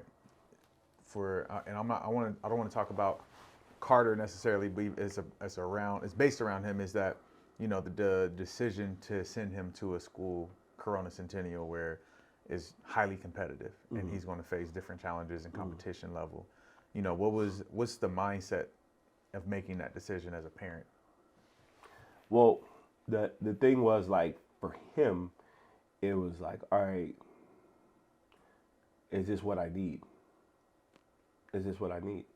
And I told him to sit with it. It wasn't, like, to be completely transparent, it wasn't something I was in agreement with at all. And this is one of those things where it's like, you don't really want to talk about it, but you have to talk about it. I wasn't happy with it at all. But like I said before, I had to pray on it and say, all right, what is the purpose of this? If this is all part of the plan to get him to where he's supposed to be, then so be it. And as a dad, I had to swallow my pride. I know it was some people that were in my circle that were not happy at all. And there was, you know, I remember a certain guru reaching out and asked me, was it true? And I told that certain person, I said, yes, it's true. And I asked that person, when you put it out, take the comments off, because I knew what was coming next. Yeah. And that was me just saying, as a father, like, look, do what you got to do. But at the end of the day, like, this is, like, I'm your dad. That's what I talked about earlier. I'm your dad still. I'm your dad still. So if I have an opportunity to do certain things, like, all right, you know, it was tough. At the day, you know, I know people were looking around like, why did he leave? Was it this? Was it that? Were they not gonna be good? Like, did him and his dad get along anymore? All that stuff, all that. Like, when I tell you there's certain things that were said, it was just like, what? And you don't say anything, and people are like, why don't you tell your side of the story? Because I'm a firm believer in, like, over time, it'll reveal itself. Right. That's not my job. My job is to live and do what I'm supposed to do. I'm supposed to, like, me acting a certain way is showing you guys that it's giving God glory. Like, I'm not going to be, like, out there nasty with people. I was upset. Like, my closest friend, they tell you, I was going off. I was not answering my phone. I was just mad. And I just be like, man, hold on. Is this you? Is your ego talking? Like, you got to settle down. Right. And that whole decision, him going there, you know, him being there was for different reasons. And I went with it. And like I said, I wasn't happy with it, but that's what was needed on this journey. That's what was needed on this journey. Yeah. So, and that's where I kind of just sit with it. I know for them this year, they're not having the season that they want so far. But again, growth. Again, maybe this is something down the road that you're being tested, because this is maybe in a year or two, you might be a cornerstone of an NBA team. You know, you get to college, it may be this. It's gonna be a tough time, and you have went through this, and you know, your team can be doing well. You can hit a losing streak, and then all of a sudden, that leadership role kicks in, and you're like, oh, I've been through this before. We got to do this, do that in your college team, and now you get your guys going. You go out, you win the national championship. You go off to, you know, hopefully NBA, and that propels you. I don't know what this is for, but I'm not gonna sit here and just allow you or myself to be so, like, caught up in, like, what could have been. Like, oh, we could have did this and we could have did that. If you don't think I don't think about that, of course I do. I'm a human being. But everything happens for a reason. What I respect about you so much is you're a father first in every 100%. Single one of these situations. Just sitting down here with you and getting to know you more. It's like, you're a father first every single time, man. Right. And that's always the goal. And man, just respect for that. And I appreciate that. the adversity that you allow him to go through, whether it's his decision, your decision, whose ever decision, is going to build him up so much. Like Right. we all know that, right? Right. That adversity, because some of these kids get, they get a free ride all the way to the top, but when they face adversity at that level, they don't know how to handle it. And he's going to know how to handle it. He's going to know that when he doesn't have a water bottle, that he can go to the water fountain. Yeah. And I think that's Yeah. super important. Like just that right there, Yeah. just creates so much character, man. So I applaud you, man, on Appreciate that. hey, just always putting that fatherhood first. And Yeah. I mean, to be honest with you, and again, be transparent with you, like, the other side, his mom, she does a great job with him and the girls, just making sure they're as even killed as possible. We both work together in this process. I mean, during that recruiting process, it was a lot of just going back and forth, making sure, asking him, "You okay? You're good? How's everything going? How do you feel about this whole process?" And even though he, he's with her majority of the time, and they're with, her and I go back. We go back and forth. It ain't always like the most happiest times, but at the end of the day, we get to a point where like, who is this for? yeah, Right? It's not for us. It's not our egos. Let's check our egos and make sure they're doing what they're supposed to do, and they got it on space. But that time with Carter and his recruiting time was him really filling out these coaches, like what he wanted. Everybody's like, "Oh, we already knew he wanted to go to Arizona." That's not true. That's not true. But we let people put themselves in a box. Go ahead. That's what you eliminate yourself. That's what you did. right. Like Carter's not the kid that's gonna be like calling you all the time. "Hey, coach," he's going to be Carter. He has to work. So if he doesn't answer your call, it does not mean he wants to talk to you. But when you stop calling him, oh, okay, so you want to be on the phone with me all day. Well, man, I got school, I got my family, I got this, I got time to myself. Yeah. I'm always in the gym. Like, would you rather for me to be on the phone with you or in the gym? And that was him. So a lot of schools eliminated themselves by doing that. There you go. And it's like, no disrespect to them, but Carter wasn't enamored with trips. He wasn't worried about going on these crazy trips. Like, he wasn't worried about putting on the uniform and like take pictures. He wasn't worried about that. He was looking at you as a person. He was watching. And I would tell coaches, like, he's watching you as a person. He's not watching you as a basketball coach, as a person. Right. And now that's important. Like, some of you guys don't even realize we were at your games before Carter became a big thing. We sit at games. We get tickets, watch. We watch you as a person. We watch how you treated your assistant coaches. We watch how you treated the table guy. We watched it all. Yep. Because we don't want you to pick up on what's happening. Now, can Carter be around a perfect human being? No. We know everybody has their flaws. But there are certain characteristics we were like, nah, we're good. Ain't rocking with that. We're not good. And it was the subtlest things.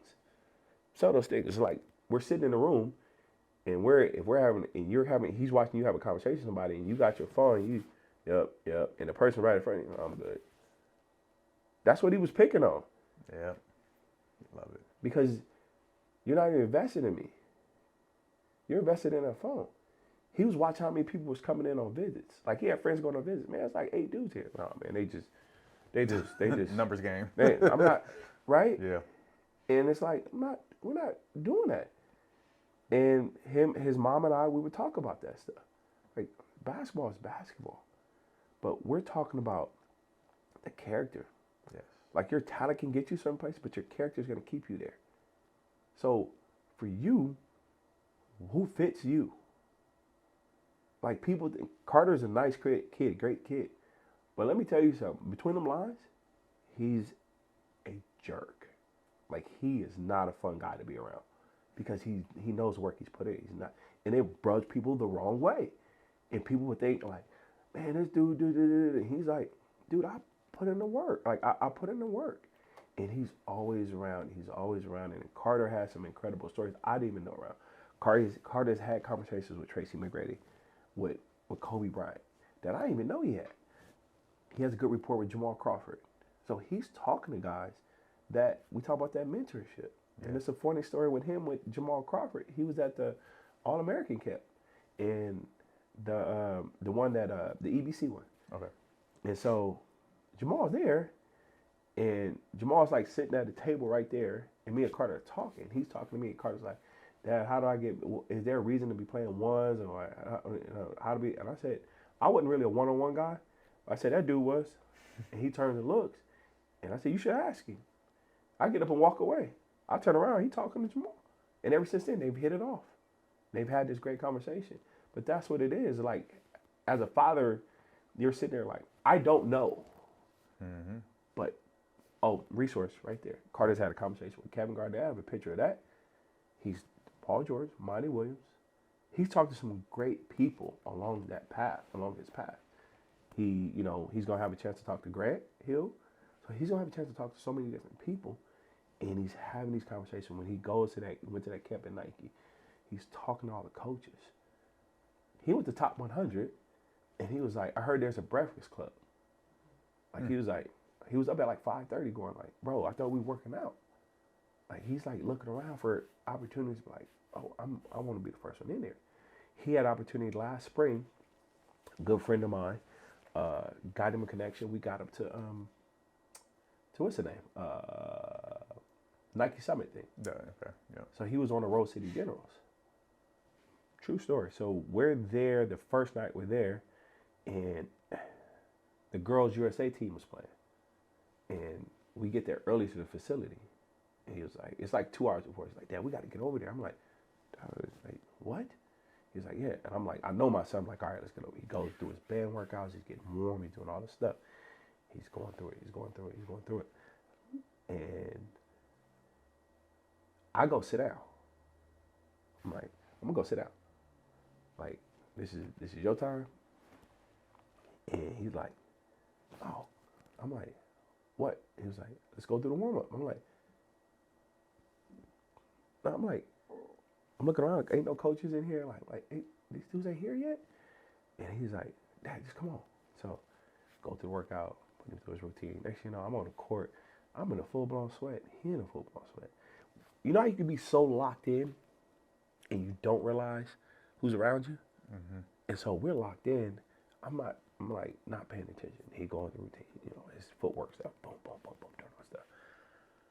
I look up and like you come out of that daze, the whole side of that. I don't know if you ever been in the Portland Trailblazers practice facility. Mm-hmm. It's like one time. It's like everybody's in there sitting there, like the who's who. And I'm like, oh, and he's going through the routine. He's the only kid on the floor at the time, and I'm not thinking about it. Because I'm just like, we just being us, man. You just being, yep, you but being then you turn around, look, you got that moment, you like, oh.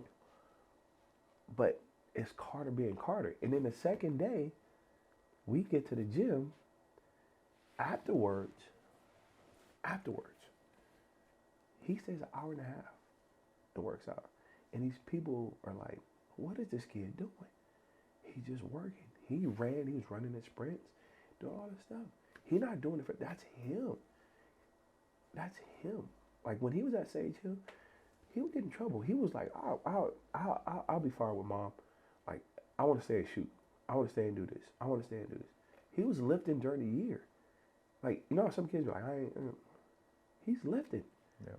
He's like, everybody's like, what? I'm like, no, he's lifting. Like the last month of the season last year, I think he put on like 2 or 3 pounds of muscles with our strength and conditioning guy, Elijah, and he's like 3 pounds of muscle lost, a certain amount of body fat, and everybody's like, that was the difference. He was lifting.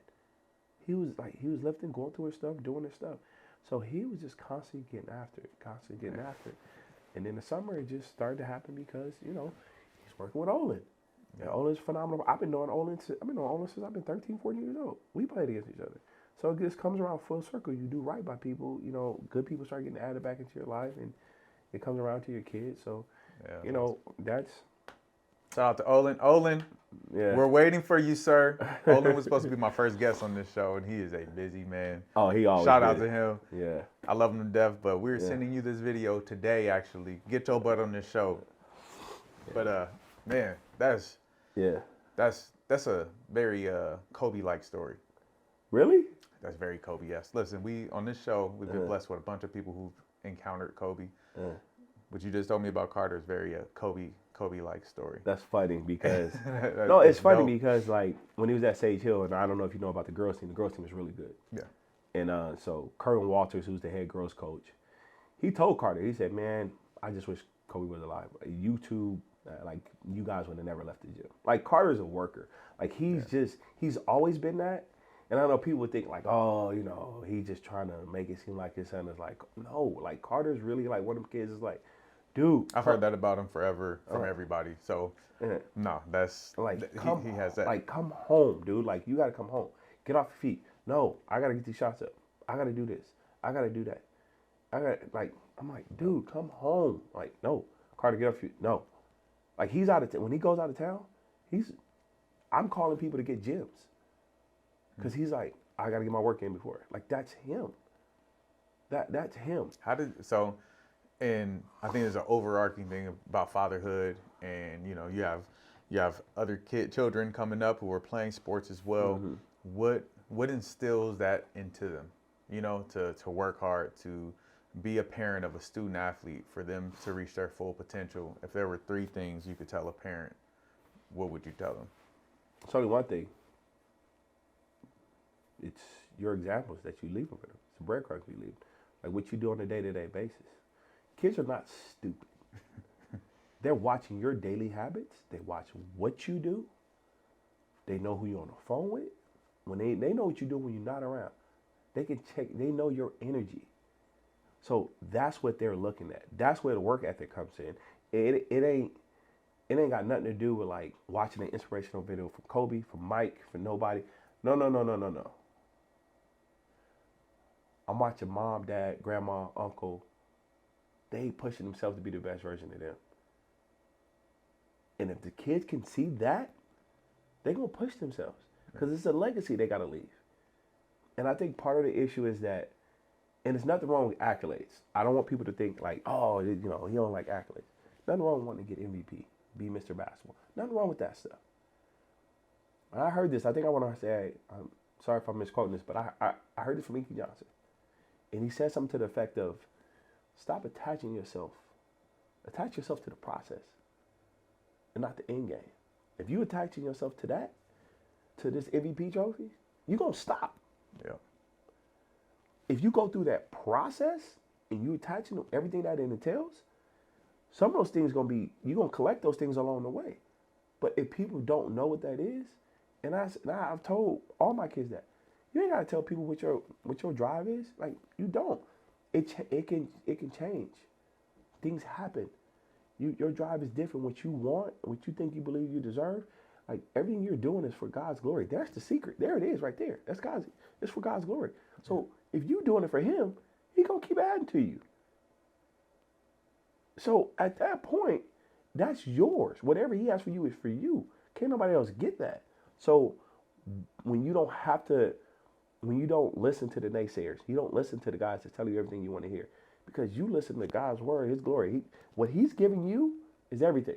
Yep. So you can sit back on that and be like, the word is the word. Like, that's going to be there.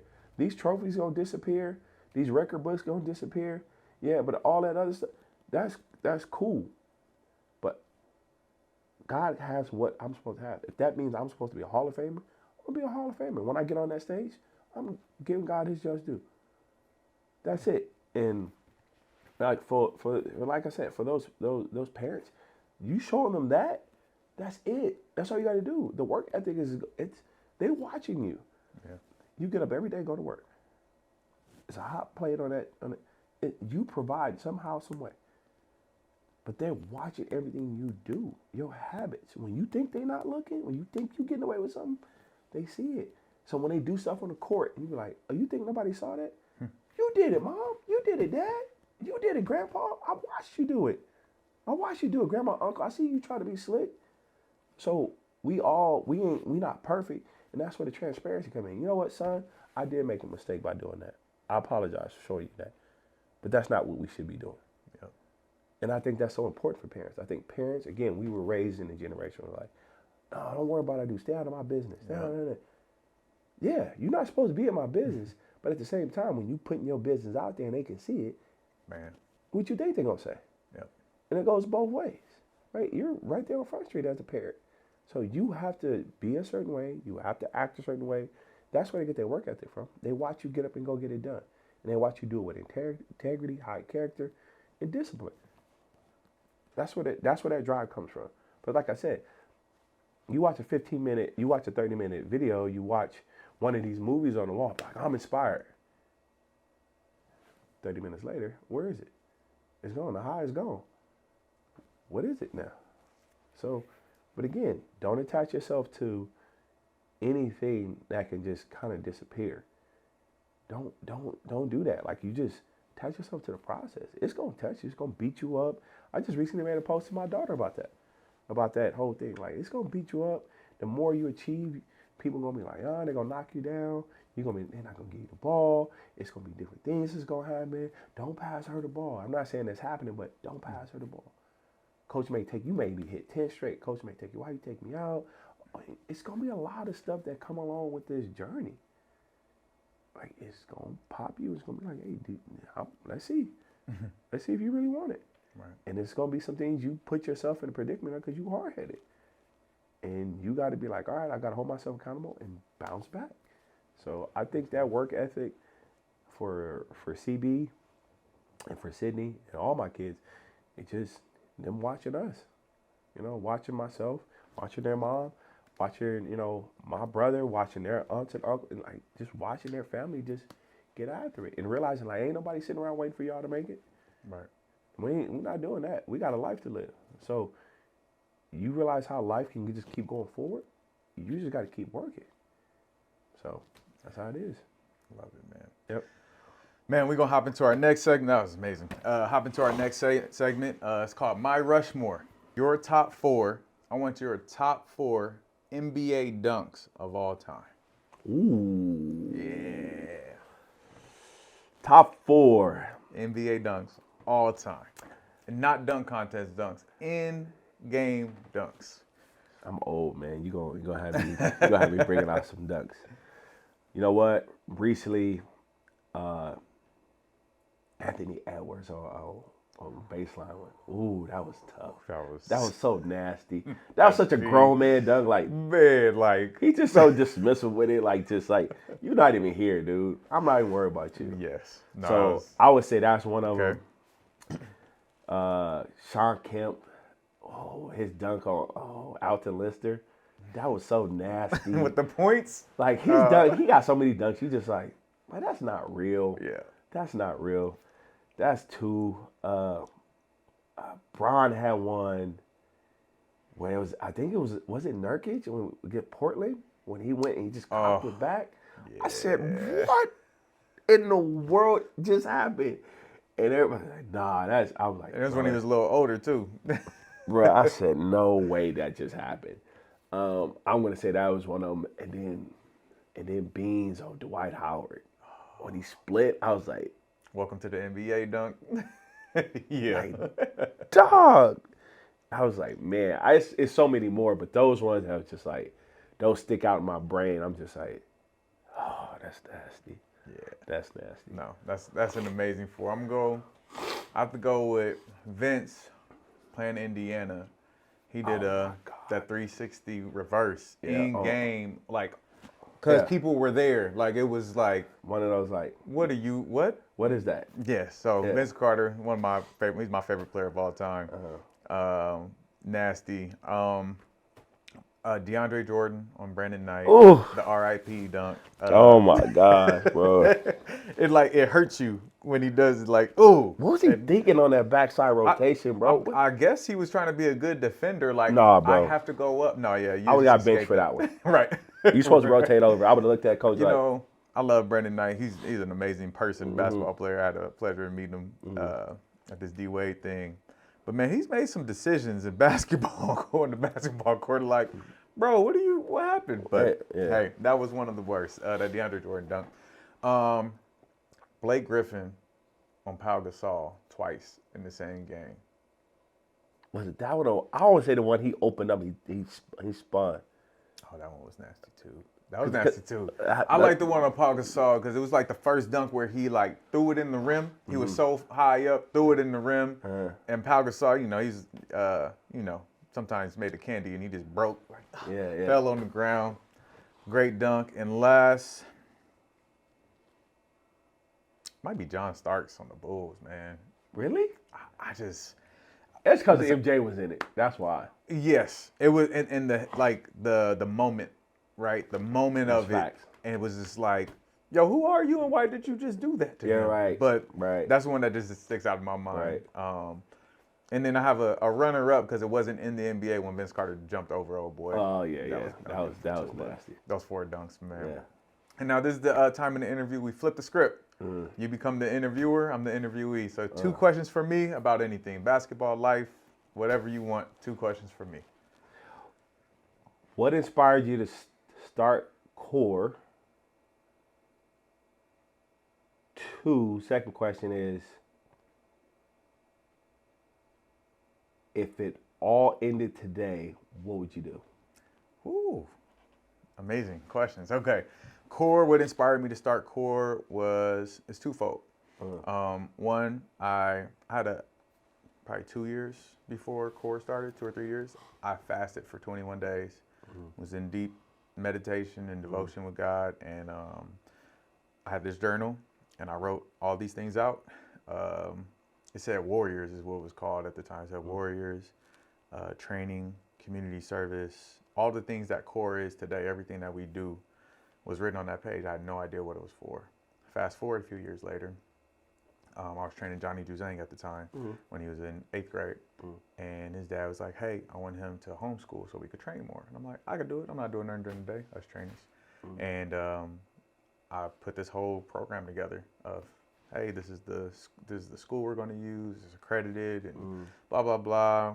Well, I'm going to homeschool him. This is the training. This is all the life skills we're going to do. And he's like, this is amazing. I'm going to get other people who were interested. 8 people signed up. And that was it. We started as like a homeschool program. And then that next year, I recognized that wasn't the model for their social development, like talking about the holistic development of somebody, right? And so I was coaching at Heritage Christian as an assistant. They had a program where you can have kind of like, you could take classes on campus and do half homeschooling. So that next year we did it where they're in traditional classroom setting for their classes. And they just came to the gym for PE and their electives. And it just took off. There you go. So inspired by God, planted that seed, and like you said, what's for me is for me. And then Johnny Juzang and his dad Maxie, who I just was talking with yesterday. Yeah, he's the one who, like, it was a need for a kid, and that's what I'm about. So we fulfilled that need. If it all ended today, man, God is good. I would coach. I would go full on. It's a passion of mine. I've been talking about it lately. This part of what we do here for the podcast is building to a consulting side where we give kids roadmaps for, say, Carter's in 6th grade, right? And you're a parent who has nothing to do with basketball, and so you don't understand the process. I'll consult with you and build a holistic program focused on their character development, all the information you need through this journey, how to pick a club team, how to select a high school, NIL, and give them the blueprint for how they want to how they get to their goal, whether that's a D3 NAIA or Division I all the way to the NBA. Been around it all at this point. And so being a consultant in that role to be able to provide the information these parents need, and then also provide them with the training. Not me myself, but building a basketball directory as well. All the trainers, all the coaches, so they know where to go. So this information isn't a secret. People can have access to how you get there, and yeah. So I would do that as my full-time job per se, and then I would go coach AAU, go find a high school job, and hop right back into it, and yeah, man, continue to do this. Like Core was very organic. It just happened, right? Like, kid had a need, I fulfilled that need. This podcast has been people like you reaching out to me. You know what I mean? It's like, Matt Barnes asked to be on this show. It's like, yo, I love what you're doing, bro. Let me be on your show. What? You? Okay, bet. Let's do it. And so it's been very organic, and we have a lot of ideas. Shout out to Karina. Karina is the creative director who is the mastermind behind all of this, and we have a lot of good ideas just for content and good information for people. I'm not doing it for me. I'm doing it so people can learn and breathe. So yeah, no, that's dope. I know for me, the things I always I tell people now, regardless if they come to my school or not, research the coaches, research the staff, because your kid is with that person all day. And you see a lot of kids, parents all of a sudden like, oh man, I'm out of here, I'm leaving. Why? He's not playing. It's like, is he getting everything he need outside of that? Is he telling you the whole truth? That's the thing. Kids can they can be manipulative, and where do you think they learn it from? Right. So, so it's little things like that. So, you got to self check. But I think when people before they go to high school, I think these kids need to start going back to a place where they have to lead. I get it. Everybody wants to go play on the team. Let's go be on this stack team. Let's get on TV. Let's go. Look, man. Dude, go to a place where you get on the floor. Yep. And not because I know this dude, but look at somebody like Joe Sterling. Like, come on, man. Let's get that kid his credit, dude. Like, let's get that kid his credit. Bucket. He's doing what he's supposed to do. Does he have his stuff to work on? Every kid does. Like, but, dude, come on, man. Like, let's just call a spade, right? Mm-hmm. Then you go look at a kid like, what's the kid at Bosco McCoy, right? Boy, he can play. Yeah. And he got a nice little mean streak to him, right? You got to give, shouts out to like Crow. Like, before his son started doing that, like, that's son-father duo. Yeah. Right? You looking at Gil's son. Like, look at Chris Johnson's son.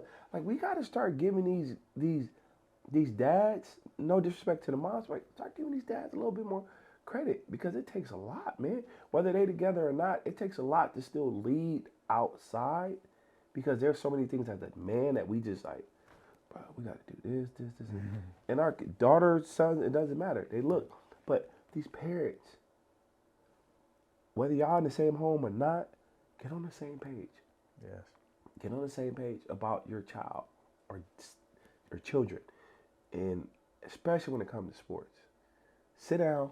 Who is this person that's coaching? Man. Who are you? What's going on with you? And watch them. Because if you don't, you're going to be sitting around like, I never knew. And you're not going to be perfect all the time. I get that. But I think as parents, we have to get to a point we got to say, who is this person? Yeah. Check your circle. I think we got to get back to neighborhoods and saying like, hey, I'm watching out for Taj's kids. Who is he? Like, I think that's missing. Yes. Who is this kid? Because you got a lot of people in their homes hating on other kids. You got grown people hating on kids. Man. Like, oh, he ain't that. I don't like his daddy. I don't like his mom. Like, oh my God. So now the kid don't like it's like you ruining relationships that can help them go further than where they possibly think they can go. So I think as time goes along, I think we got to get back to that foundation. I think people got to start reinvesting back in their local high schools. Kids got to start, nothing wrong with private schools. But again, going to learn how to lead is it's a different experience. Because again, these colleges and these kids that are in these programs, these stacked programs, they get to college, they don't know what to do. Yep. Wait a minute, you won, you was this 2-3 years in a row. You won 2-3 years in a row. Like you guys were champions. Yeah, but I was in the background. I wasn't the man. I was just. Yep. And then I think, certain coaches, you got to be more active, be more interactive with the youth. You got to be more creative. You have all these AAU programs. I'm not tied to one. Right? Carter played for Paul George Elite. I know the guys over at Cali Rebels. I've been with, Compton Magic. I know guys at West Coast Elite. There are certain things that need to happen. And I think every school should adopt this. Bring in those have an AAU day. Yep. Have an AAU day. And just have them come in and talk about their program. Let the parents hear about it. Get all the information. Boom. And let them decide. That's it. That's what I think. Because at the end of the day, everything don't fit everybody. That's it. That's what we do with our middle school kids. we have the high school coaches come through, Yeah. and they're able to see the kids. I put them, hey, what kid are you interested in? Put them in direct contact with that parent. Yeah. Now, and then they have a template to follow. Yeah. They go tour the school. This is what you're looking for in the tour from a school perspective. Right.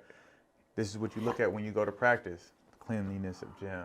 What are the assistant coaches doing? How are they on the line? Where's the water? Are there balls on the ground? Like all the details of a nicely ran program. Yeah. You know, and what are your preference for a program. Yeah. Then I tell them to go to 3 games. First game, you're just watching the coach. Don't even watch the game. See how your coach is reacting to the kids, to the ref, to the. Now watch the best player. That's going to tell you about culture. It's going to tell you about the level that they can get to. Yeah. Then watch the kid at the end of the bench and the environment that you're in. Yeah. How are they acting? Are they bought in? Are they mad because they're not playing? Right. It's going to tell you about the culture. So, no, that is everything that I'm on is giving that information to parents so they can make better decisions. And you're going to see less transferring. You'll see, kids developing and their leadership skills developing. No, 100%. Like that's just, I think ultimately, like, as time goes on, I think that needs to happen. I think prep schools have to go back to being the school in the sense of like the post grads. Let that be for the post grads. Don't take the high school experience away from the kids. I have my personal opinion about CIF. I wish the transfer rule would change. I wish, not saying, like, I'm not saying I like it or dislike it now, but it's more so like that first year, all right, you transfer. Yeah. Right? So when you go, you transfer, you're able to play right away.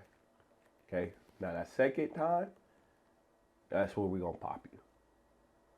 Right. That's where we're going to pop you.